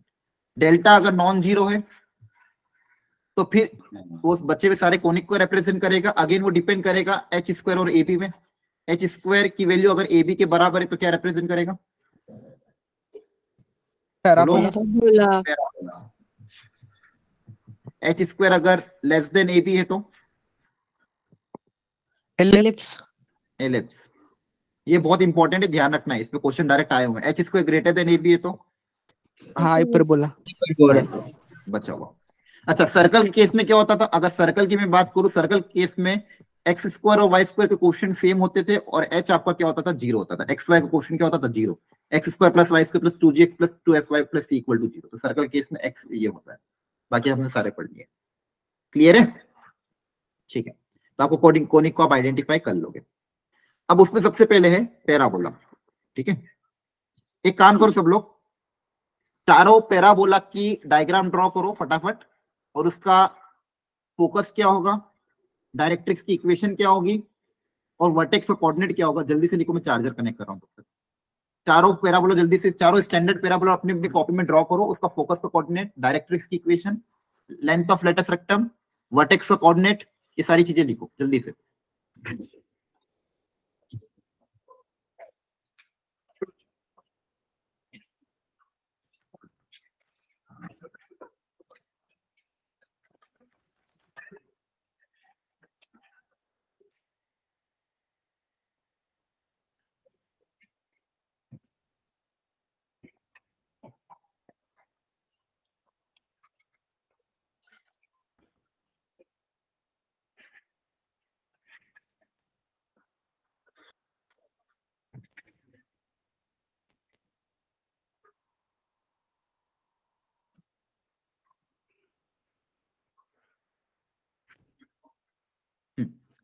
लिख लिया सबने? Yes sir. ठीक है, देखो आपको स्टैंडर्ड पैराबोला ही पढ़ना है। स्टैंडर्ड पैराबोला में क्या है, वाई स्क्वायर, तो सबसे पहले वाला था Y square equal to 4ax वाला, ये मेरा सबसे ज्यादा स्टैंडर्ड पैराबोला है। ये मेरा मान लो एक्स एक्सिस है, ये मेरी वाई एक्सिस है, तो इसमें इसको ड्रॉ हम ऐसे कर देते हैं। ठीक है, ये मेरी एक्स एक्सिस, ये मेरी हो गई वाई एक्सिस। फोकस का कोऑर्डिनेट मेरा यहाँ पे आता है, आपने अगर सबने ड्रॉ किया तो क्रॉस चेक कर लेना। ये होता है मेरा a,0। डायरेक्ट्रिक्स की इक्वेशन जस्ट इधर पीछे आती है, वो उसका भी डिस्टेंस यहाँ से a होता है। ये सेंटर पॉइंट हो गया मेरा वर्टेक्स, ये हो गई मेरी डायरेक्ट्रिक्स। डायरेक्ट्रिक्स की इक्वेशन आ जाएगी x equal to -a। Vertex, focus और डायरेक्ट्रिक्स का ये वाला पॉइंट, ये हमेशा क्या होता है, मिड पॉइंट है। तो vertex is the mid point of the directrix and the focus. ये एक तो आपको ध्यान रखना है। Y square equal to 4x का ये आपका पैराबोला हो गया। इसके में हाँ, लेंथ ऑफ लेटस रेक्टम क्या होती थी, 4a। बोलो 4a। और लेटस रेक्टम का मतलब क्या है, ऐसी कॉर्ड जो फोकस से पास कर रही है और एक्सिस की क्या हो, परपेंडिकुलर। ठीक है, ये आपकी होती थी एक्सिस, ये आपकी हो गई A B is the latus rectum जिसकी लेंथ है 4a, 4 टाइम्स a। ये आपको ध्यान रखना है। अच्छा, अगर मान लो मैं इस स्टैंडर्ड पैराबोला को शिफ्ट कर देता हूं किसी और पे, मतलब इसका वर्टेक्स मैंने शिफ्ट कर दिया, बस शिफ्ट किया, रोटेट नहीं किया, ध्यान रखना। इसका जो मैंने वर्टेक्स पॉइंट था जो पहले ओरिजिन पे था, उसको मैंने किसी और पॉइंट पे शिफ्ट कर दिया, ऐसे कैसे डायरेक्टली। मान लो वो पॉइंट है आपका कोई भी ले लेते हैं अपन, x1, y1। ठीक है, तो उस केस में इस पैराबोला की इक्वेशन में आपको कुछ नहीं करना है, x की जगह रिप्लेस कर देना x माइनस x1 को, y की जगह रिप्लेस कर देना y माइनस y1 को। तो जब भी हम ओरिजिन को शिफ्ट करते हैं या फिर वर्टेक्स को शिफ्ट करते हैं, तो स्टैंडर्ड इक्वेशन वही रहेगी। तो स्टैंडर्ड इक्वेशन क्या बन जाएगी, मैंने y माइनस y1 का whole square equal to 4ax minus x1। अच्छा, ये सारी चीजें बहुत इंपॉर्टेंट, एक ही चीज को ध्यान सुनना, जब भी हम पैराबोला को शिफ्ट करते हैं तो शिफ्ट होने से कोऑर्डिनेट्स चेंज होते हैं, लेकिन डिस्टेंस चेंज होता है क्या? नहीं सर, नहीं, डिस्टेंस हमेशा सेम रहेगा। कौन सा डिस्टेंस? वर्टेक्स और फोकस के बीच की दूरी हमेशा कितनी रहेगी, a के बराबर ही रहेगी। डायरेक्ट्रिक्स और फोकस के बीच की दूरी हमेशा किसके बराबर रहेगी, 2 के बराबर। लेंथ ऑफ लेटेस्ट रेक्टम भी आपकी 4a के बराबर ही रहेगी। क्या डिस्टेंस कभी चेंज होगा किसी चीज को शिफ्ट करने पे? बोलो। नहीं सर। नहीं, आपके क्या होंगे, सिर्फ कोऑर्डिनेट्स चेंज हो जाएंगे, लेकिन डिस्टेंस हमेशा क्या रहेंगे, कांस्टेंट रहेंगे। इस बात को आपको बहुत अच्छे से ध्यान रखना है। और फोकस कोऑर्डिनेट a,0, डायरेक्ट्रिक्स की इक्वेशन, ये आपका डायरेक्ट्रिक्स है, डायरेक्ट्रिक्स की equation x equal to -a। Clear है सबको? ठीक है, और वर्टेक्स का कोऑर्डिनेट आपका वही 0,0, y square equal to 4x के लिए। अच्छा, अगर इस पैराबोला पे मुझे कोई भी पॉइंट p अज्यूम करना हो, पैरामेट्रिक कोऑर्डिनेट क्या होता था, at स्क्वायर 280। हाँ, at स्क्वायर 280, याद रखना सब लोग। पैराबोला पे कोई भी पैरामेट्रिक कोऑर्डिनेट अगर आपको अज्यूम करना है तो उसका कोऑर्डिनेट क्या हो जाएगा, at स्क्वायर 280। इसके अलावा बचे हुए 3 और होते हैं, एक तो x स्क्वायर इक्वल टू 4 है, तो दूसरा वाला हो जाएगा ये वाला, ये हो जाएगा y square equal to -4x negative side में, फिर हो जाएगा x square equal to 4ay, ये वाला, ये हो जाएगा आपका x square equal to 4ay। यहाँ पे आपका फोकस आ जाएगा यहाँ पे 0,a पे, डायरेक्ट्रिक्स नीचे आ जाएगी y इक्वल टू -a पे, बाकी सब चीजें सेम है। ठीक है, ये सारी चीजें आपको ध्यान रखना है। यहाँ पे देखो सब कुछ मैंने लिख रखा है। कोई दिक्कत यहाँ तक? No, 80 sir. स्क्वायर 80। हाँ बोलो बोलो, कोई डाउट है किसी को? बोल दो एनीवन। ठीक है चलो ये वाला क्वेश्चन करो। एक पैराबोला आपको दिया है, इसकी डायरेक्ट्रिक्स की इक्वेशन क्या होगी, फोकस क्या होगा और लेंथ ऑफ लेटस रेक्टम क्या आएगी। थोड़ा जनरल पैराबोला था, सबसे पहले इसको स्टैंडर्ड में कन्वर्ट करना।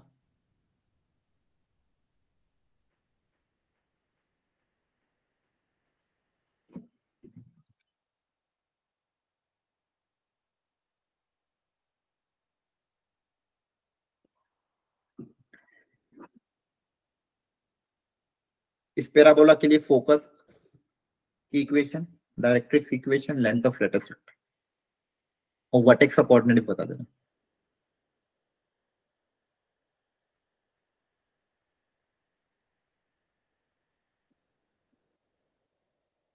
ठीक है बाकी लोग ट्राई करो, और जिसको नहीं आता है उसको मैं सिखा रहा हूँ, एक बार सीख लो।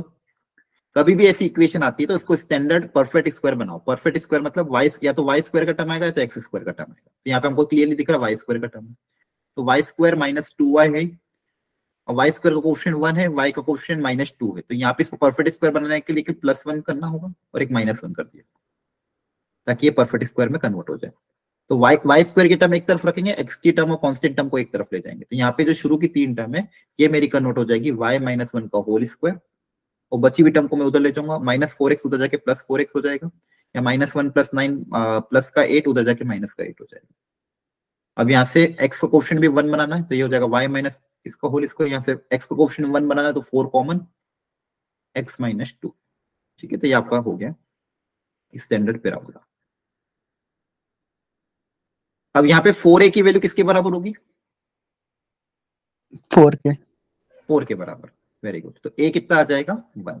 1 हाँ, और ये जो वर्टेक्स कहाँ पे शिफ्ट हुआ है? 1,2 1 पे 2,1 हाँ वेरी गुड। वर्टेक्स कहाँ पे शिफ्ट हुआ है? एक्स कोऑर्डिनेट 2, शिफ्ट हुआ है 2 पे, और वाई कोऑर्डिनेट कहाँ पे शिफ्ट हुआ है? 1 पे। तो वर्टेक्स का कोऑर्डिनेट कितना हो जाएगा आपका? 2,1। बहुत बढ़िया। अब आपको कुछ नहीं करना है, आपको स्टैंडर्ड पैराबोला ही है y square equal to 4x, बस उसका वर्टेक्स क्या हो गया? शिफ्ट हो गया। तो या तो आप एक हल्का सा रफ डायग्राम बना लो, तो सारी चीजें अपने आप क्लियर हो जाएगी। डिस्टेंस हमेशा वही रहेगा, डिस्टेंस कभी भी चेंज नहीं होगा। तो वर्टेक्स का कोऑर्डिनेट कहाँ पे? 2,1 पे है। तो ये 2, ये 1, यहाँ पे मेरा वर्टेक्स आएगा। y स्क्वायर इक्वल टू वाला है तो ऐसा पैराबोला दिखेगा। एक्सिस हमेशा इस पैराबोला की क्या होती है? Parallel to X axis. ये मेरी एक्सिस हो गई, ये मेरा हो गया वर्टेक्स। अब फोकस, फोकस कितने दूरी पे होता है? a डिस्टेंस पे, यस सर। है ना? यहीं से a डिस्टेंस में मेरा क्या होगा? फोकस a मतलब कितना है? 1। तो a डिस्टेंस यहाँ पे 2 है, तो 1 पे ये 0.3 पे आ जाएगा। 3,1 हाँ, फोकस का x कोऑर्डिनेट हो गया 3, y कोऑर्डिनेट कितना हो गया? 1। बहुत बढ़िया। और वहीं पीछे a दूरी पे मेरी क्या होगी? डायरेक्ट्रिक्स। तो ये मेरी क्या हो जाएगी? डायरेक्ट्रिक्स। और 2 से पीछे एक दूरी जाएगी, मतलब कहाँ पे आ जाएगा? 1। तो इस डायरेक्ट्रिक्स की इक्वेशन क्या आ जाएगी? x equal to 1। x equal to 1, parallel to x y axis है, तो x इक्वल टू 1। और क्या पूछा था? लेंथ ऑफ लेटस रेक्टम बता दो कितनी आएगी? 4 4a मतलब 4 के बराबर। बहुत ठीक है। तो ये बेसिक क्वेश्चन था। कभी भी ऐसा क्वेश्चन आता है स्टैंडर्ड इक्वेशन में कन्वर्ट करो, रफ डायग्राम बनाओ, काम हो जाएगा। हाँ है ना? यहाँ पे मैंने लिख भी रखा है कि आपको इंपॉर्टेंट पॉइंट क्या ध्यान रखना है कि distance between vertex and the focus, vertex और फोकस के बीच में डिस्टेंस मतलब a, और a हमेशा क्या होगा? a मतलब लेटस रेक्टम की लेंथ का 1/4। हाँ है ना? यस बोलो। सर। ठीक है, ये ध्यान रखना। Distance between directrix and latus rectum, directrix और लेटस रेक्टम के बीच की दूरी कितनी हो जाएगी? 2a। 2a मतलब लेटस रेक्टम का आधा, और वर्टेक्स जो होगा वो हमेशा डायरेक्ट्रिक्स और फोकस का क्या होगा? मिड पॉइंट होगा। ये 3 चीज पैराबोला चाहे कहां पे भी शिफ्ट हो जाए हमेशा कांस्टेंट रहेगी, और इस पे क्वेश्चन अच्छे अच्छे बनते हैं, तो आपको ध्यान रखना है। चलो जल्दी से ये वाला क्वेश्चन एक बार ट्राई कर लो सब लोग, डायग्राम बना लो इसका।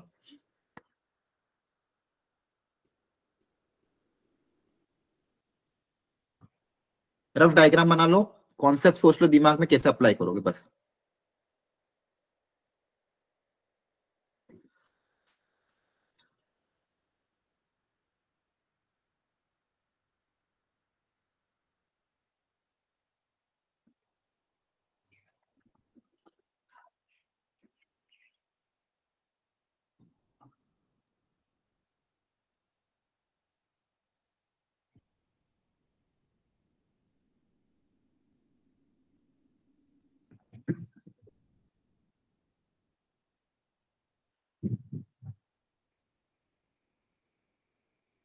लेटेस्ट रेक्टम के एंड पॉइंट गिवन, तो आपको यहाँ पे एक चीज क्या ऑब्जर्व करनी है कि एक्स कोऑर्डिनेट कांस्टेंट है, मतलब लेटेस्ट रेक्टम मेरी कैसी होगी, हॉरिजॉन्टल, क्योंकि इसका एक्स कोऑर्डिनेट क्या है, कांस्टेंट।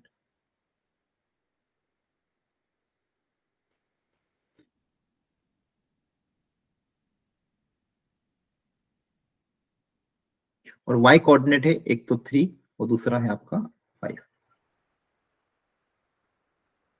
ये आपकी लेटेस्ट रेक्टम है। अच्छा, लेटेस्ट रेक्टम का जो मिड पॉइंट होता है वो कौन होता है, फोकस। फोकस है ना। लेटेस्ट रेक्टम फोकस से पास करती है, तो लेटेस्ट रेक्टम का मिड पॉइंट कौन हो जाएगा, आपका फोकस। ठीक है, ये एंड पॉइंट है। तो या तो मेरा पैराबोला कुछ इस तरह का होगा, ऐसा,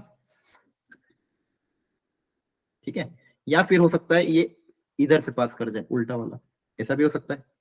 यस सर। है ना, दो तरह के पैराबोला आपके बन सकते हैं, बहुत बढ़िया। अच्छा, क्या है, फोकस निकल सकता है।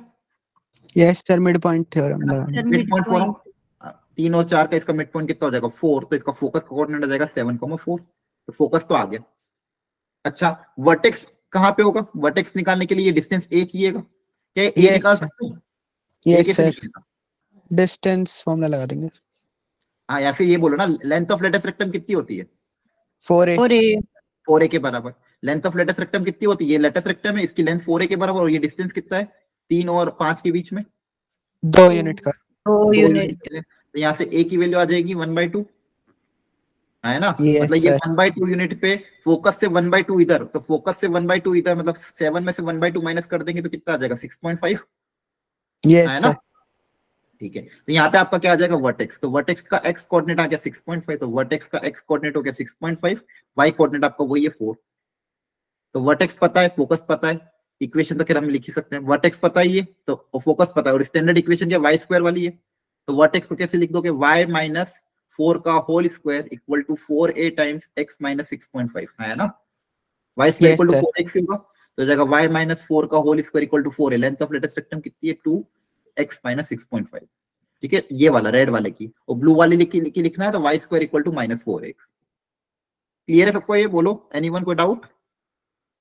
No sir. चलो ये क्लास क्वेश्चन ट्राई कर लो पैराबोला पे, फिर हम इलिप्स हाइपरबोला पे आ जाएंगे। सब लोग ट्राई करना, ये थोड़ा सा इंक्लाइंड है, अच्छे से ट्राई कर लो एक बार। हाँ बोलो बोलो। सर ये 4 इज इक्वल टू 2 कैसे लिखा था, 4a इक्वल टू 2, हाँ मैं बता देता हूँ। यहाँ पे हमको लेटेस्ट रेक्टम गिवन थी, है ना, ये लेटेस्ट रेक्टम मुझे गिवन थी, और इस लेटेस्ट रेक्टम ये थे ना, लेटेस्ट रेक्टम के एंड पॉइंट गिवन थे, और लेंथ ऑफ लेटेस्ट रेक्टम कितनी होती है, 4a होती है, और ये 5 और 3 के बीच की डिस्टेंस कितनी है, 2 यूनिट है ना। ये डिस्टेंस कितना है, 2 यूनिट है। क्लियर हुआ, हेलो, हाँ है ना। Yes sir. यस। अब हमको 5 और वो लेटेस्ट रेक्टम के एंड पॉइंट गिवन थे, उन दोनों के बीच की दूरी 2 यूनिट थी, और आपको पता है ये लेटेस्ट रेक्टम की लेंथ कितनी होती है, 4 है, तो 4a इक्वल टू 2 कर दिया। अब इसका भी डायग्राम ड्रॉ करके फटाफट एक बार ट्राई करो, थोड़ा सा इंक्लाइंड होगा, दिमाग लगाना।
चलो इस पैराबोला की इक्वेशन लिखनी है आपको। अब देखो ये कोई स्टैंडर्ड पैराबोला नहीं, कभी भी अगर एक्सिस मेरी, अब देखो ये जहां से मेरी फोकस और वर्टेक्स जिस लाइन से मेरी पास करती है वो मेरी क्या होती है, एक्सिस होती है। तो ये मेरी एक्सिस है जहां से फोकस और वर्टेक्स पास हो रहा है। तो यहाँ पे कोई स्टैंडर्ड नहीं कि Y square equal to 4x हो जाए, x square equal to 4ay हो जाए। तो मुझे बेसिक डेफिनेशन को फॉलो करना पड़ेगा। बेसिक, जब कभी भी कुछ भी नहीं पता हो तो बेसिक डेफिनेशन क्या है, PS upon PM equal to क्या होता है, 1 है ना। PS upon PM equal to 1। PS मतलब क्या होता है, जैसे कोई पॉइंट है P, S मतलब आपको मान लो फोकस, और ये क्या हो जाएगा, डायरेक्ट्रिक्स। तो डायरेक्ट एक पॉइंट का डायरेक्ट्रिक्स से परपेंडिकुलर डिस्टेंस और फोकस से परपेंडिकुलर डिस्टेंस क्या कर दोगे, इक्वल कर दोगे। तो इससे आपकी क्या हो जाएगी, इक्वेशन ऑफ द पैराबोला आ जाएगा। जब कभी भी कुछ नहीं दे, सबसे बेसिक डेफिनेशन यही फॉलो करना है आपको, जब भी इंक्लाइन दे और स्टैंडर्ड इक्वेशन ना दे। तो इस यहाँ से पैराबोला की इक्वेशन निकालने के लिए मुझे फोकस चाहिए और डायरेक्ट्रिक्स की इक्वेशन चाहिए। अब फोकस तो पता है मेरे को, अगर कैसे भी करके डायरेक्ट्रिक्स की इक्वेशन आ गई तो क्या मेरा काम हो जाएगा। Yes sir. Very good. अच्छा मुझे बताओ डायरेक्ट्रिक्स कहां से पास करेगी, वी के लेफ्ट साइड से कि राइट साइड से। सर राइट साइड से। राइट से ही होगी, हाँ है ना, वेरी गुड। यहां से मेरी डायरेक्ट्रिक्स पास करेगी जो कि परपेंडिकुलर होगी, ये मेरी होगी डायरेक्ट्रिक्स। क्या इस डायरेक्ट्रिक्स की इक्वेशन निकाल सकते हैं। Yes sir. ठीक है। अच्छा ये पॉइंट है, मान लो इस पॉइंट को भी नाम दे देता हूं मैं, वी है, एफ है, मान लो इसको नाम दे दिया मैंने एम। अभी डायरेक्ट्रिक्स की इक्वेशन कैसे निकालें सर, एक तो इसका स्लोप मतलब वहां से निकल जाएगा, परपेंडिकुलर है तो। हाँ ये लाइन की, ये एक्सिस की इक्वेशन पता है, एक्सिस और डायरेक्ट्रिक्स के बीच में हमेशा क्या होता है, परपेंडिकुलर होता है।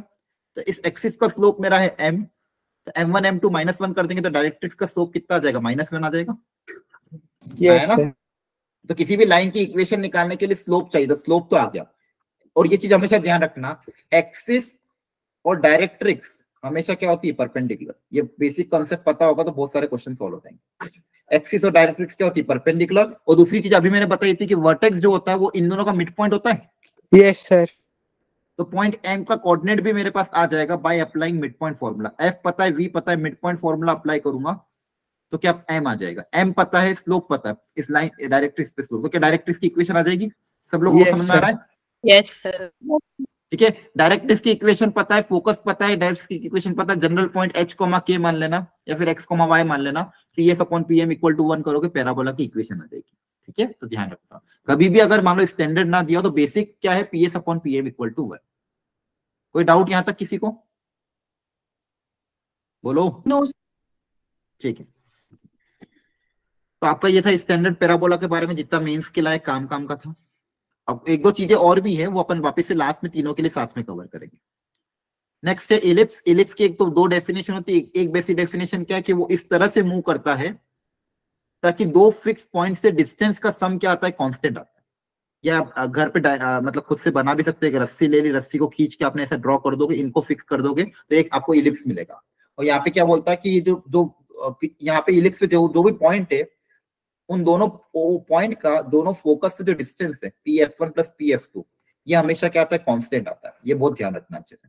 अच्छा कांस्टेंट की वैल्यू कितनी आती थी, याद है। 2a।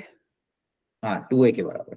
आपका जो स्टैंडर्ड इलिप्स की इक्वेशन होती थी, वहां पे जो a मतलब क्या होता था, वर्टेक्स पॉइंट a है ना, याद आ रहा है। Yes sir. ठीक है। तो ये ध्यान रखना कि जो इलिप्स है, इलिप्स पे जो भी पॉइंट होगा, उस पॉइंट का दोनों फोकस से डिस्टेंस का सम हमेशा क्या आता है, कांस्टेंट आता है। और वो कांस्टेंट डिस्टेंस 2a के बराबर होता है, पहली चीज।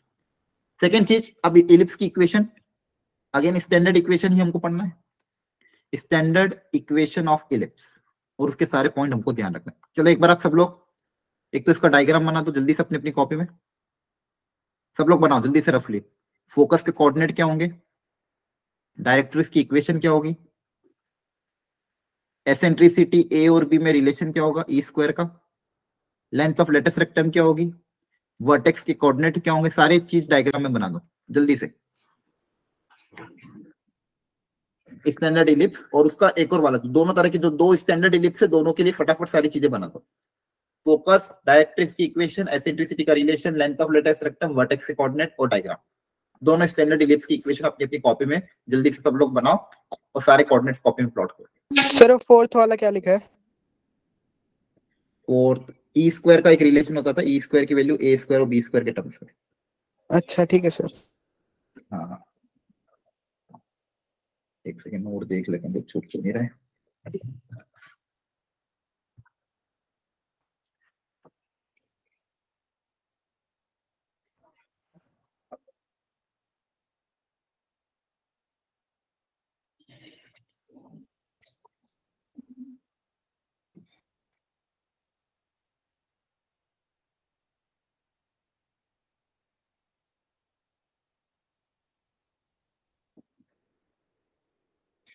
ठीक है, लिख लिया सबने?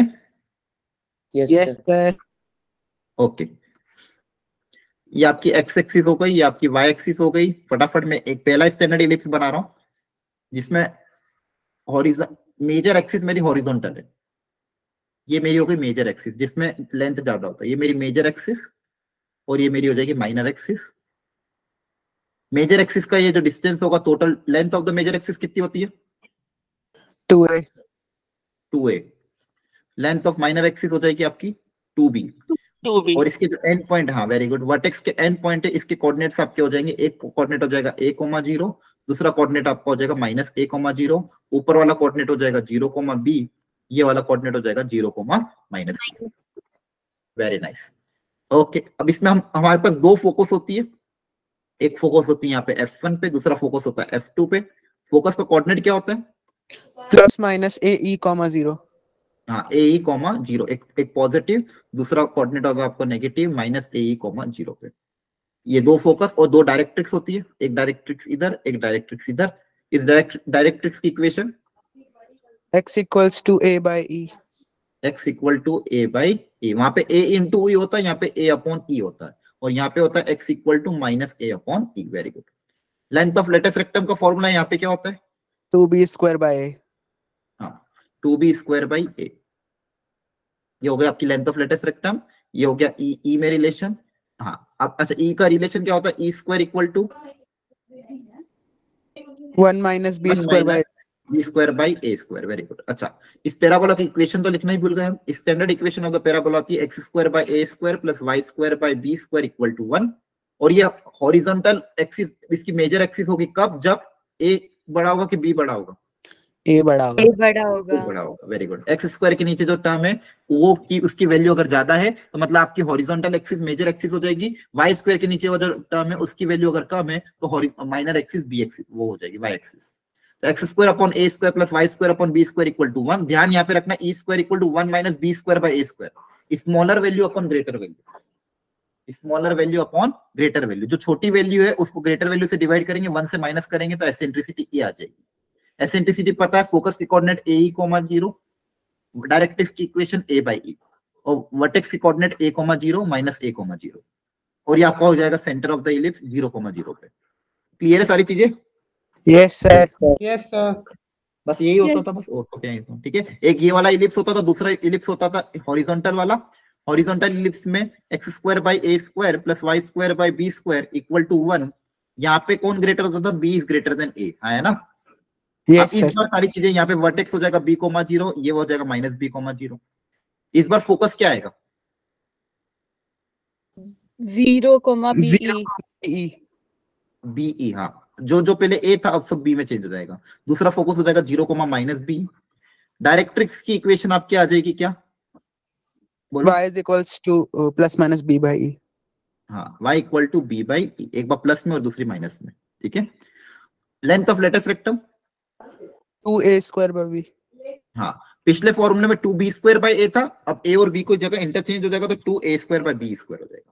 e² का फॉर्मूला अगेन a² और b² इंटरचेंज हो जाएंगे तो इस बार आ जाएगा a²/b²। छोटी वैल्यू अपॉन ग्रेटर वैल्यू, ऐसे याद रखना, smaller value upon greater value. Clear सबको? ठीक है। Yes sir. और वर्टेक्स हो गया, सब कुछ हो गया, डायरेक्ट्रिक्स हो गई, एसेंट्रिसिटी हो गई, लेंथ ऑफ लेटेस्ट रेक्टम भी हो गई। ठीक है। हाँ, पैरामेट्रिक कोऑर्डिनेट बता दो। अगर इस पे कोई भी पॉइंट अगर p मुझे अज्यूम करना है तो कोई भी पॉइंट p अज्यूम करने का कोऑर्डिनेट क्या अज्यूम कर सकता हूँ मैं? Point p a cos θ b sin θ। हाँ, x² / a² है, y² / b² है, तो x कोऑर्डिनेट को क्या अज्यूम करोगे? a × cos θ, और y को मान लोगे b × sin θ। क्लियर है? या हो गया x कोऑर्डिनेट, या आपका y को पैरामेट्रिक कोऑर्डिनेट। पैराबोला में हम क्या बोलते थे, एटी स्क्वायर कोमा 280, वहां पे पैरामीटर टी होता था, यहाँ पे मेरा पैरामीटर कौन है, थीटा। ठीक है, ये ध्यान रखना है आपको। अच्छा, दोनों फोकस के बीच की डिस्टेंस कितनी है, ए और ए, 2a, वेरी गुड। और दोनों डायरेक्ट्रिक्स के बीच की distance 2a by A. Distance हमेशा कांस्टेंट रहेगी, डिस्टेंस हमेशा क्या रहेगी, कांस्टेंट रहेगी, इस बात का ध्यान रखना। अच्छा, यहाँ पे सारी चीजें मैंने लिख भी दी आप लोगों के लिए, ठीक है, घर पे जाके और देख लेना। एक बहुत छोटा सा एग्जांपल भी लिया, डायरेक्ट्रिक्स की इक्वेशन पता है, फोकस की इक्वेशन पता है, एसेंट्रिसिटी पता है, इलिप्स की इक्वेशन आप आसानी से लिख सकते हो। ठीक है, चलो ये ट्राई कर लो एक बार, ये भी बेसिक है। अच्छा, पीए प्लस पीबी, किसी भी पॉइंट का दोनों फोकस से डिस्टेंस किसके बराबर होता है, अभी बताया था मैंने, 2a के बराबर। तो आप बस a निकाल लेना और 2a कर देना, तो आपका आंसर आ जाएगा। ठीक है, कर लेना घर पे। The distance between focus of N ellipse and the, हाँ चलो ये कर लो जल्दी से, बेसिक क्वेश्चन है ये।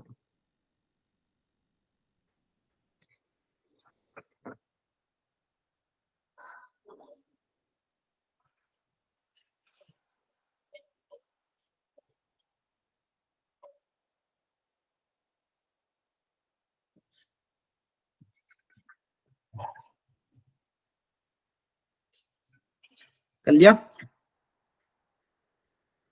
सर बस 1 मिनट दे दो।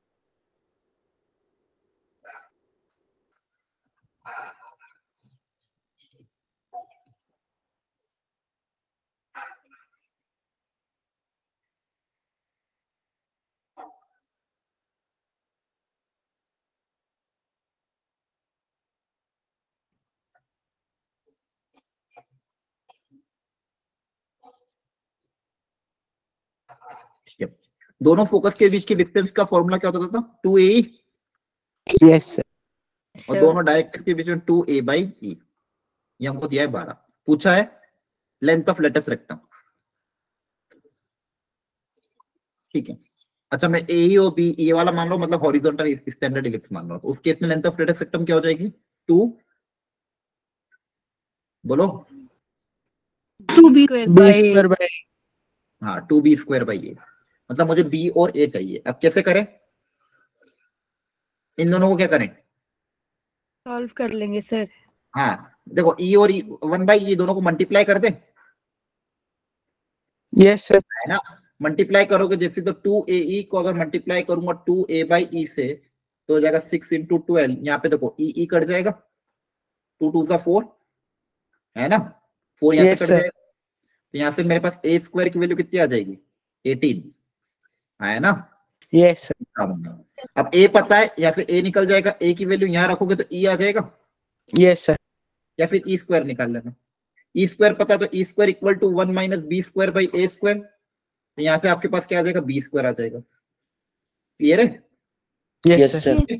बी स्क्वायर आप पता है, ए स्क्वायर पता है, लेंथ ऑफ लेटस रेक्टम आ जाएगी। तो देखो ये जेई की क्वेश्चन है, फंडामेंटल पे अगर आता है तो ऐसे क्वेश्चन हमको छोड़ के नहीं आने, प्रोवाइडेड फॉर्मूले रटे होने चाहिए, इसलिए इनका रिवीजन कराना जरूरी था। फॉर्मूले रटे होंगे तो सारे क्वेश्चन हो जाएंगे। एक क्वेश्चन और है, चलो ये वाला ट्राई कर लो एक बार, लास्ट क्वेश्चन, फिर हाइपरबोला क्या करते हैं।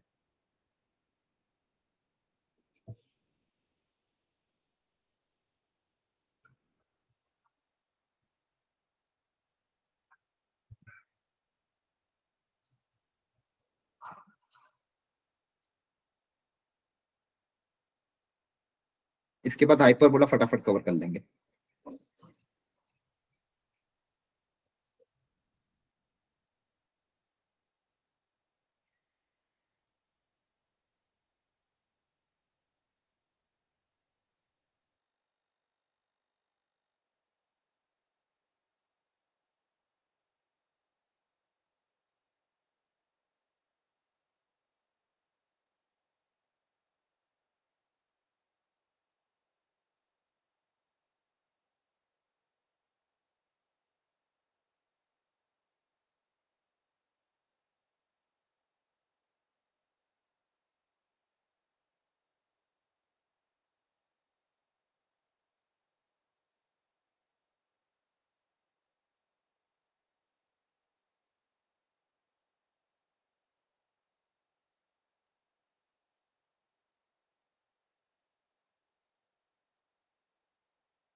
हेलो, हाँ कर लिया सॉल्व? Yes sir. हाँ, फोकस के देखो, फोकस अपन को वाई एक्सिस पे गिवन है क्या? Yes 0,2 sir. है ना, तो एक 0,2 पे है, दूसरा 0,-2 पे है। अच्छा, दोनों फोकस के बीच की दूरी क्या होती है अगर वाई एक्सिस पे है तो? 2BE। Very good, 2BE। और ये डिस्टेंस कितना है? 4 यूनिट है ना, ये डिस्टेंस कितना है? 4 यूनिट। अच्छा, लेंथ ऑफ माइनर एक्सिस, इस केस में माइनर एक्सिस की लेंथ क्या होगी? 2a की वैल्यू 4 होगी। हाँ, 2a के बराबर, जो कि 4 के बराबर आएगा। तो ये चीजें हमें गिवन है। अच्छा, और क्या गिवन है? बस ये गिवन है, ठीक है। तो यहाँ से a की वैल्यू कितनी आ जाएगी? 2, ठीक है। अब b और e में एक रिलेशन यहाँ पे गिवन है, और एक रिलेशन मुझे पता होता है, E² इक्वल टू 1 माइनस, अच्छा इस केस में क्या हो जाएगा? E² की value 1 minus a² by b², ठीक है। तो यहाँ पे अगर आप एलसीएम लेंगे तो E² into b² equal to b² minus a², और यहाँ पे b की वैल्यू मुझे पता ही है, b इक्वल टू कितना आ जाएगा? 2, तो b² E² की वैल्यू कितनी आ जाएगी? 4 equal to b² minus a² मतलब 4, तो b² कितना आ जाएगा? 8 है ना। b² पता चल गया, a² पता ही है, इलिप्स की इक्वेशन आराम से आ सकती है, x² by a² plus y² by b² equal to 1। ये आ रहा था सबका? Yes sir. ओके, अब सारे पॉइंट रख रख के देख लेना, आंसर आ जाएगा। अब देखो ऐसे क्वेश्चन आ रहे हैं, अगर ऐसे क्वेश्चन अगर आ जाते हैं इस बार तो हमारा काम बन जाएगा, हाँ है ना, बोलो। और इस बार तो आपका सिलेबस भी काफी ज्यादा रिड्यूस कर दिया गया है, टेंजेंट वेंजेंट सारी चीजें हटा दी, तो कहीं ना कहीं मेरे को जहां तक चांसेस लग रहे हैं आपका question standard equation of the ellipse पे ही आएगा। आ रही बात सबको समझ में? Yes yes sir. ठीक है, चलो एक फोटो ले लेते हैं। पता नहीं फिर क्लास अपनी, हमेशा इतने साल अपन ने पूरा साल भर पढ़ लिया लेकिन एक फोटो क्लिक नहीं किया, भेजना भी एक फोटो। तो सब लोग अपने अपने कैमरे ऑन कर लो, जिसको कंगा अंगा करके मुंह साफ करके आना तो आ जाओ। 2 मिनट का ब्रेक है, ठीक है। 2 मिनट के ब्रेक के बाद हम हाइपरबोला स्टार्ट करेंगे और एक फोटो ले लेंगे। क्लियर है? चलो, जो बनियान वनियान में पहना बैठा तो टी शर्ट पहन के आ जाओ। सर ठंड हो रही है। हाँ सर।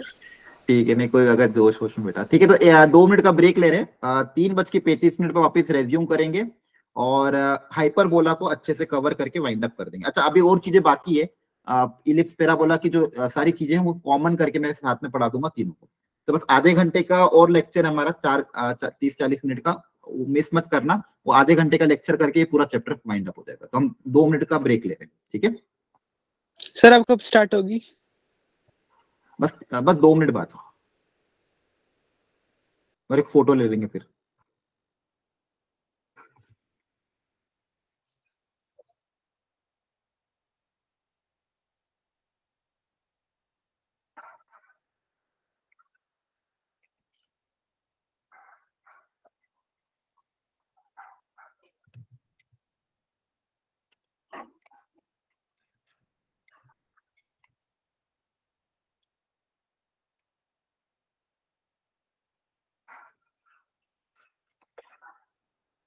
इसके बाद हाइपरबोला कवर करना अच्छे से, इंपॉर्टेंट हाइपरबोला।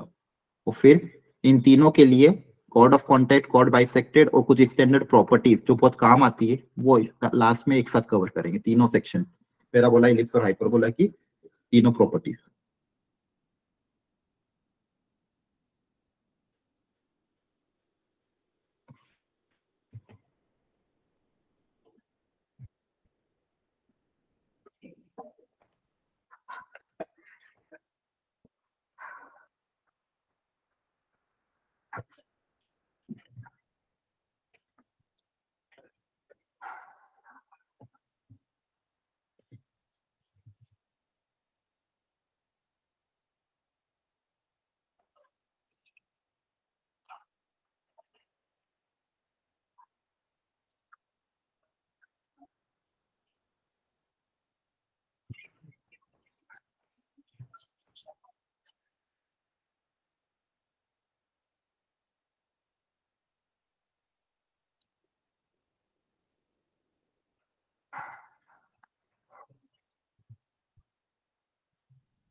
अच्छा ऑन करो सब लोग जल्दी से, फटाफट लेके एक क्लिक कर लेते हैं, पता नहीं फिर तुम सब कब मिलोगे। ऑन कर लो यार, फटाफट एक ले लेते हैं स्क्रीनशॉट। आवाज आ रही है सबको? ठीक है, आ रही है सर। आ रही है, ठीक है। जिसको सही लगता है वो ऑन कर लो। हाँ ठीक है, एक फोटो ले लेते हैं ताकि ध्यान रहेगा, तुम बोलोगे कि मैं बता तो दूंगा कि हाँ मैंने इनको पढ़ाया हुआ है। ठीक है, ओके, सबने कर रहा है। विवेक, प्रणव, मुस्कान, अवतार, समृद्धि, ऐसे मेरे को कर लेना चाहिए था। होता क्या है ना, जब भी मैं तुमसे मिलता हूँ मेरे को भूल ही जाता हूँ भाई ये कौन है। हाँ कैमरा ऑन रहता तो एटलीस्ट शक्ल याद रहे। पता चला कभी दिल्ली या हिमाचल प्रदेश में आए, रास्ते में टकरा गए तो तुम तो पहचान लो, हो सकता मैं ना पहचान पाऊँ। बाकी लोग भी जल्दी ऑन कर लो, शर्माओ मत, ठीक है। फेसबुक पे या इंस्टाग्राम पे अपलोड नहीं करूंगा मैं, ठीक है। जल्दी से ऑन करो, एक फोटो ले लेते हैं, फिर हाइपरबोला पढ़ना है। अरे इसमें मैं ही नहीं दिख रहा हूँ, मेरा कैमरा ऑफ है क्या? अच्छा मेरा ही कैमरा ऑफ था।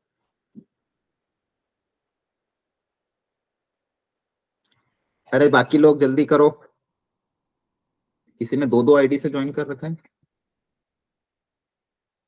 वरुण, शुभम, वंश, सरिता, ईशान, विशाल, काव्यांजलि, तुलसी, प्रियांशी, आयुष, मुस्कान, तनिष्का, अभी तक गंगा का नहीं कहे क्या? पता चला मेकअप करने चले।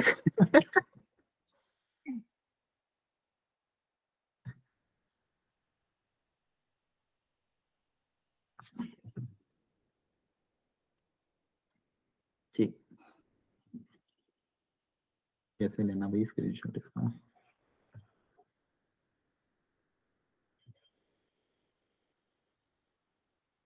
विवेक, विवेक कैमरा सही कर, ठीक है। हरिओम, कैमरा ऑन करो जल्दी से। अरे बाकी लोग जल्दी करो, बायोडेटा नहीं छपवाना तुम्हारा, मेरे को जल्दी ऑन करो।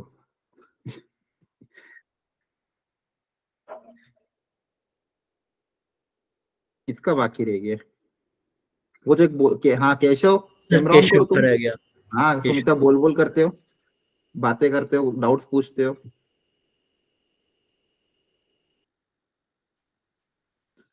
लो जल्दी करो, टाइम नहीं अपने बस, मैं ले रहा हूँ स्क्रीनशॉट, लास्ट चांस है भी, जिसको ऑन करना ऑन करो, फिर बंद करके मन हाइपरबोला पढ़ेंगे, ठीक है। प्रियांशी ने कर लिया है, ठीक है।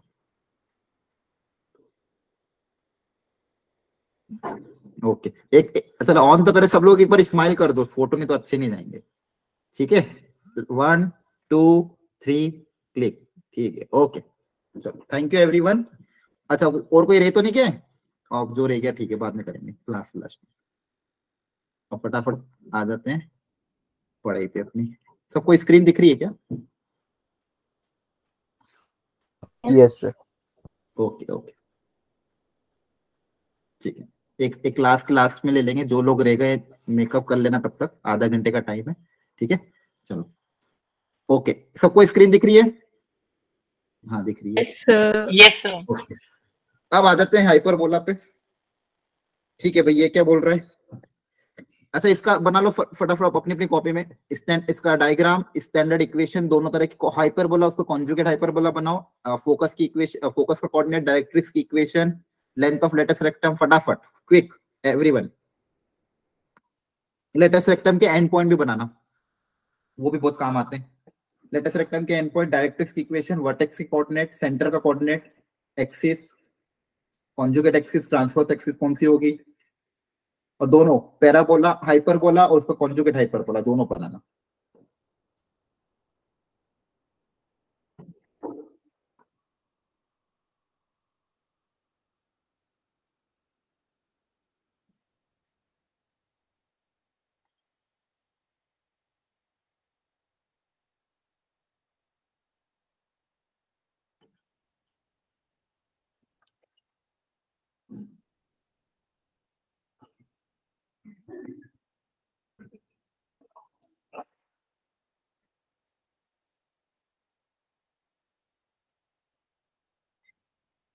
केशव ने तो बड़ा फोटो लगा रखा चश्मे वाला।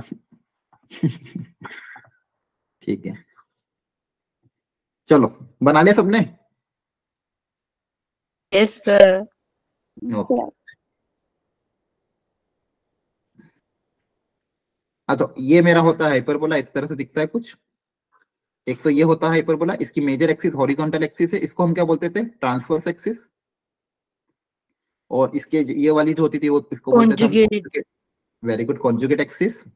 वर्टेक्स की कोऑर्डिनेट होते थे मेरे -a,0 और इधर होता था +a,0। अच्छा, हाइपरबोला की इक्वेशन अगर पहचाननी है तो इसकी इक्वेशन होती थी x² / a² - y² / b² = 1। अच्छा, यहाँ पे कौन ग्रेटर होगा, a के b? कोई भी हो सकता है, कोई भी हो सकता है। हाँ, यहाँ पे a और b को कोई फर्क नहीं पड़ता, कोई भी ग्रेटर हो सकता है। बस ये फर्क पड़ता है अगर जो पॉजिटिव है, जैसे x वाला कोएफिशिएंट पॉजिटिव है मतलब हॉरिजॉन्टल एक्सिस आपकी x एक्सिस होगी, और y वाला कोएफिशिएंट नेगेटिव है मतलब ये वर्टिकल एक्सिस मतलब कॉन्जुगेट एक्सिस y एक्सिस होगी। यहाँ पे a और b में कुछ फर्क नहीं पड़ता, कोई भी ग्रेटर कोई भी लेस हो सकता है। यहाँ पे ध्यान रखने वाली बात ये है कि जो वर्टेक्स होंगे, वर्टेक्स के कोऑर्डिनेट क्या होंगे, a,0 और -a,0। ये आपको ध्यान रखना है। एक कोऑर्डिनेट हो जाएगा आपका a,0, दूसरा कोऑर्डिनेट हो जाएगा आपका -a,0। ये वर्टेक्स कोऑर्डिनेट है, ये सेंटर आपका ओरिजिन हो जाएगा। अगेन फोकस का कोऑर्डिनेट क्या होता है, बोलो? ±ae, 0। हाँ, यहाँ पे भी सेम रहता है, जो इलिप्स में होता है सेम यहाँ पे होता है, ae, 0 -ae,0। ये आपका हो गया क्या बोलते हैं इसको, फोकस। हाँ, ये फोकस F1, ये होता है फोकस F2। डायरेक्ट्रिक्स इधर कहीं आ जाएगी, इस साइड। डायरेक्ट्रिक्स की इक्वेशन जहां पे पहले पिछली बार थी वो यहाँ पे भी x = a/e और x = -a/e, सेम चीज है। डायरेक्ट्रिक्स हो गया, फोकस हो गया, वर्टेक्स हो गया, सब कुछ हो चुका है। ये हॉरिजॉन्टल एक्सिस हो गई। अच्छा, दूसरी चीज एसेंट्रिसिटी का रिलेशन क्या होता है इस बार, e² = 1 + b²/a²। Very good, same formula है, बस माइनस की जगह क्या आ जाएगा, प्लस, क्योंकि इसी फॉर्मूले में देखो पहले प्लस था, जहां जहां भी प्लस था उसकी जगह -b² आ जाएगा। जितने भी इलिप्स वाले फॉर्मूले थे वहां पे जहां जहां भी b² था उसकी जगह क्या आ जाएगा, -b²। ठीक है। अच्छा, लेंथ ऑफ लेटर सेक्टर में तो कुछ फर्क नहीं पड़ेगा, लेंथ है तो लेंथ क्या रहती, कांस्टेंट। यहाँ पे भी सेम 2b²/a, सेम लेंथ रहेगी। हाँ है ना, लेंथ ऑफ लेटर सेक्टर हो गई। ठीक है, और क्या होता है, बस यही होता है। अच्छा, यहाँ पे भी यही पॉइंट होता है कि कोई पॉइंट का किसी भी दोनों फोकस से जो डिफरेंस होता है pf1 - pf2। अच्छा, डिफरेंस ले रहे थे, यहाँ पे मॉड लगा देते हैं, तो ये जो डिस्टेंस होगा ये हमेशा कांस्टेंट होता है। ये कांस्टेंट भी किसके बराबर आता है, 2a के बराबर। ठीक है, 2a के बराबर ही आता है। pf1 - pf2 हाइपरबोला पे इलिप्स के केस में किसी भी इलिप्स के किसी भी पॉइंट का दोनों फोकस से जो डिस्टेंस का सम कांस्टेंट होता है, यहाँ पे दोनों फोकस से डिस्टेंस का डिफरेंस क्या होता है, कांस्टेंट होता है, वो 2a के बराबर आता है। क्या सबको क्लियर है एवरीवन? Yes sir. ओके, किसी को डाउट हो तो प्लीज पूछ लेना, कोई भी पॉइंट नहीं समझ में आता तो पूछ लेना। चलो, ये हो गया आपका हाइपरबोला, और इसी का कॉन्जुगेट, ये सब पता ही है आपको, इसी का कॉन्जुगेट हाइपरबोला ऊपर की साइड में होता है। ठीक है, उसमें बस y²/, अच्छा उसको कैसे पहचानोगे, y² / a² - x² / b² के टर्म्स में पहचान लेना, या फिर अगर आपको जैसा याद होता है, जैसे अगर आपको इस तरह से याद है, जैसे मान लो ये है इस तरह से, इस इक्वेशन अगर आपने इसी फॉर्मेट में लिखी, x² / a² - y² / b² = 1, sorry यहाँ पे ये माइनस ये प्लस। ठीक है, तो सारे चीजें सेम रहेगी, बस a की जगह क्या आ जाएगा, b, a की जगह क्या आ जाएगा, b। क्लियर है? ठीक है। The equation of the hyperbolas directrix is this, focus is eccentricity, आप कर लेना। ठीक है, इक्वेशन निकाल के कंपेयर कर लेना। कॉन्जुगेट हाइपरबोला बता दिया मैंने, प्लस की जगह माइनस आ जाएगा। ठीक है। अच्छा, यहाँ तो कोई डाउट किसी को? No sir. ठीक है, मुझे ये बताओ आप एक स्पेशल, अच्छा यहाँ पे पैरामेट्रिक कोऑर्डिनेट क्या होता है हाइपरबोला में? a secant थीटा और b tan theta.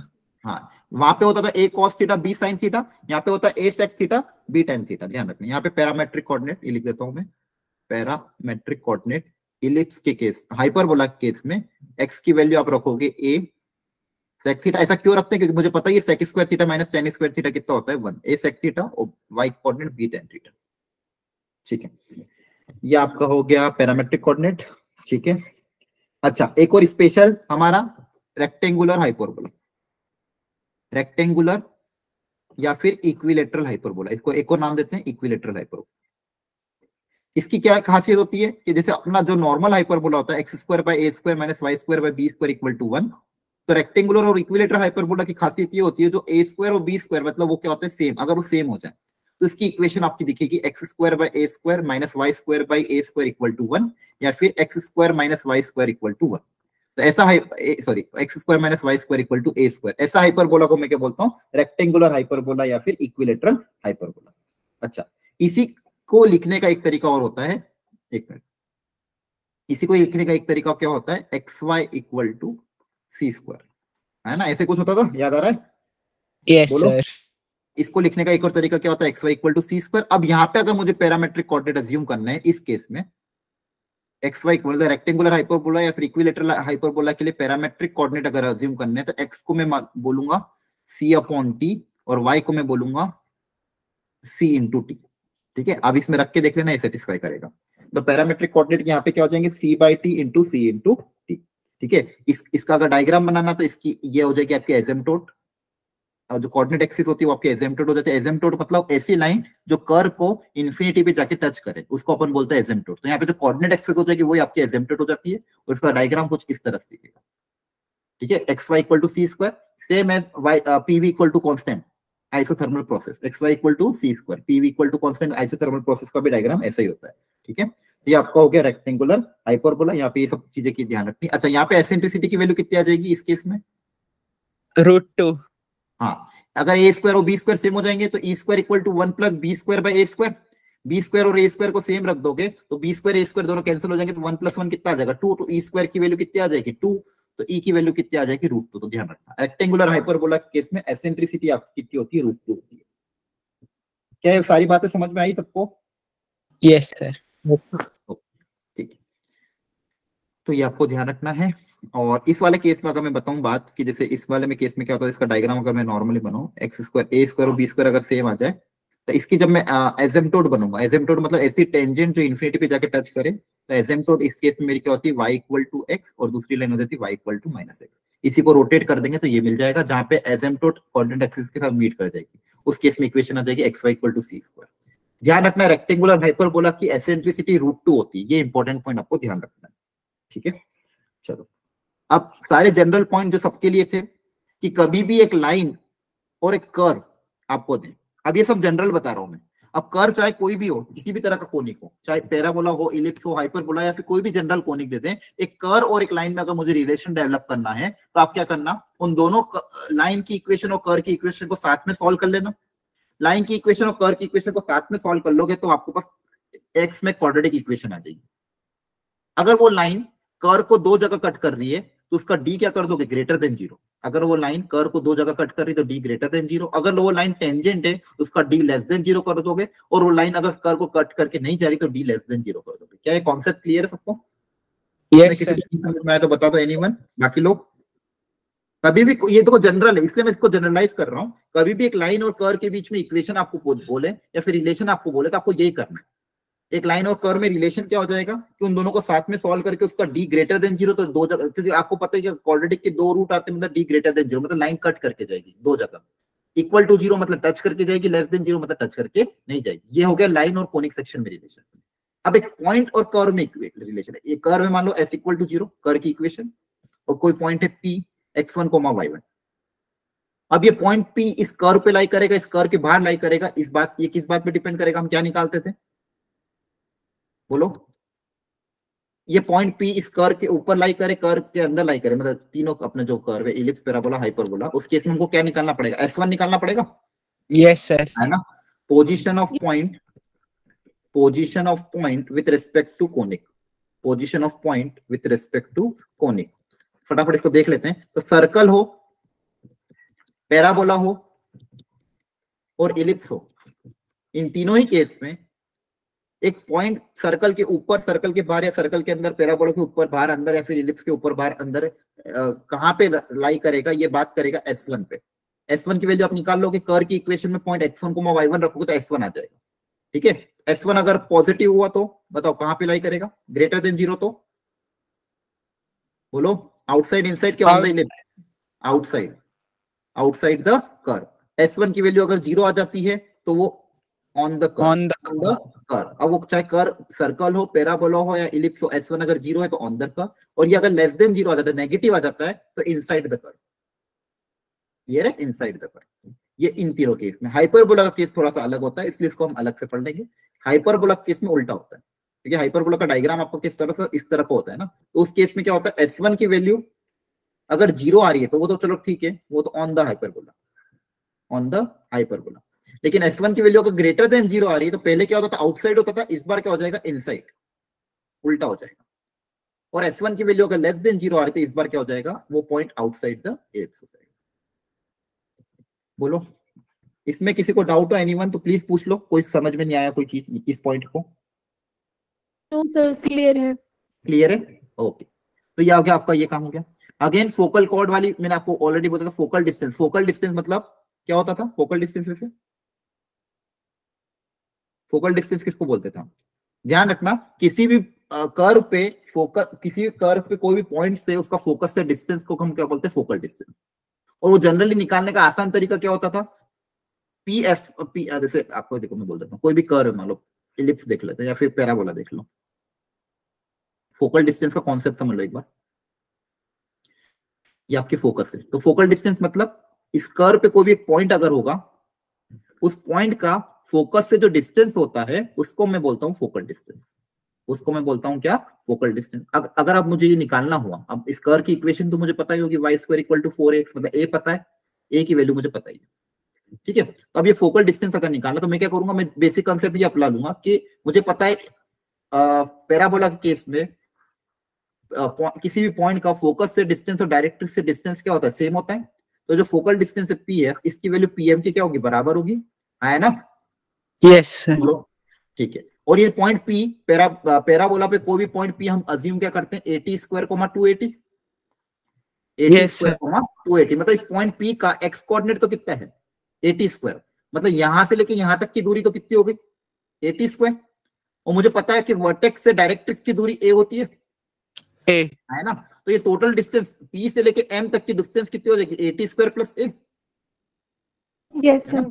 80 square plus a, तो ये मेरा क्या हो जाएगा, फोकल डिस्टेंस। या तो आप पॉइंट p का f से डिस्टेंस फॉर्मूले से डिस्टेंस निकालो, दूसरा क्या निकाल लो, ये डिस्टेंस। ये डिस्टेंस कितने निकालेगा, दिस प्लस दिस, इन दोनों को प्लस कर देंगे। यहां से डिस्टेंस मतलब ये x कोऑर्डिनेट, इस p का x कोऑर्डिनेट कितना है, 80 स्क्वायर, और ये डिस्टेंस मतलब वर्टेक्स का डायरेक्ट्रिक्स से डिस्टेंस कितना है, a, तो 80 स्क्वायर प्लस a। तो ये हो जाएगा क्या कहते हैं, पैराबोला के केस में फोकल डिस्टेंस। फोकल कॉर्ड मतलब कोई भी कॉर्ड जो फोकस से पास करे उसको हम बोलते हैं फोकल कॉर्ड, ठीक है। अच्छा, इसमें स्टैंडर्ड रिलेशन होता था, अगर फोकल कॉर्ड है पैराबोला के केस में,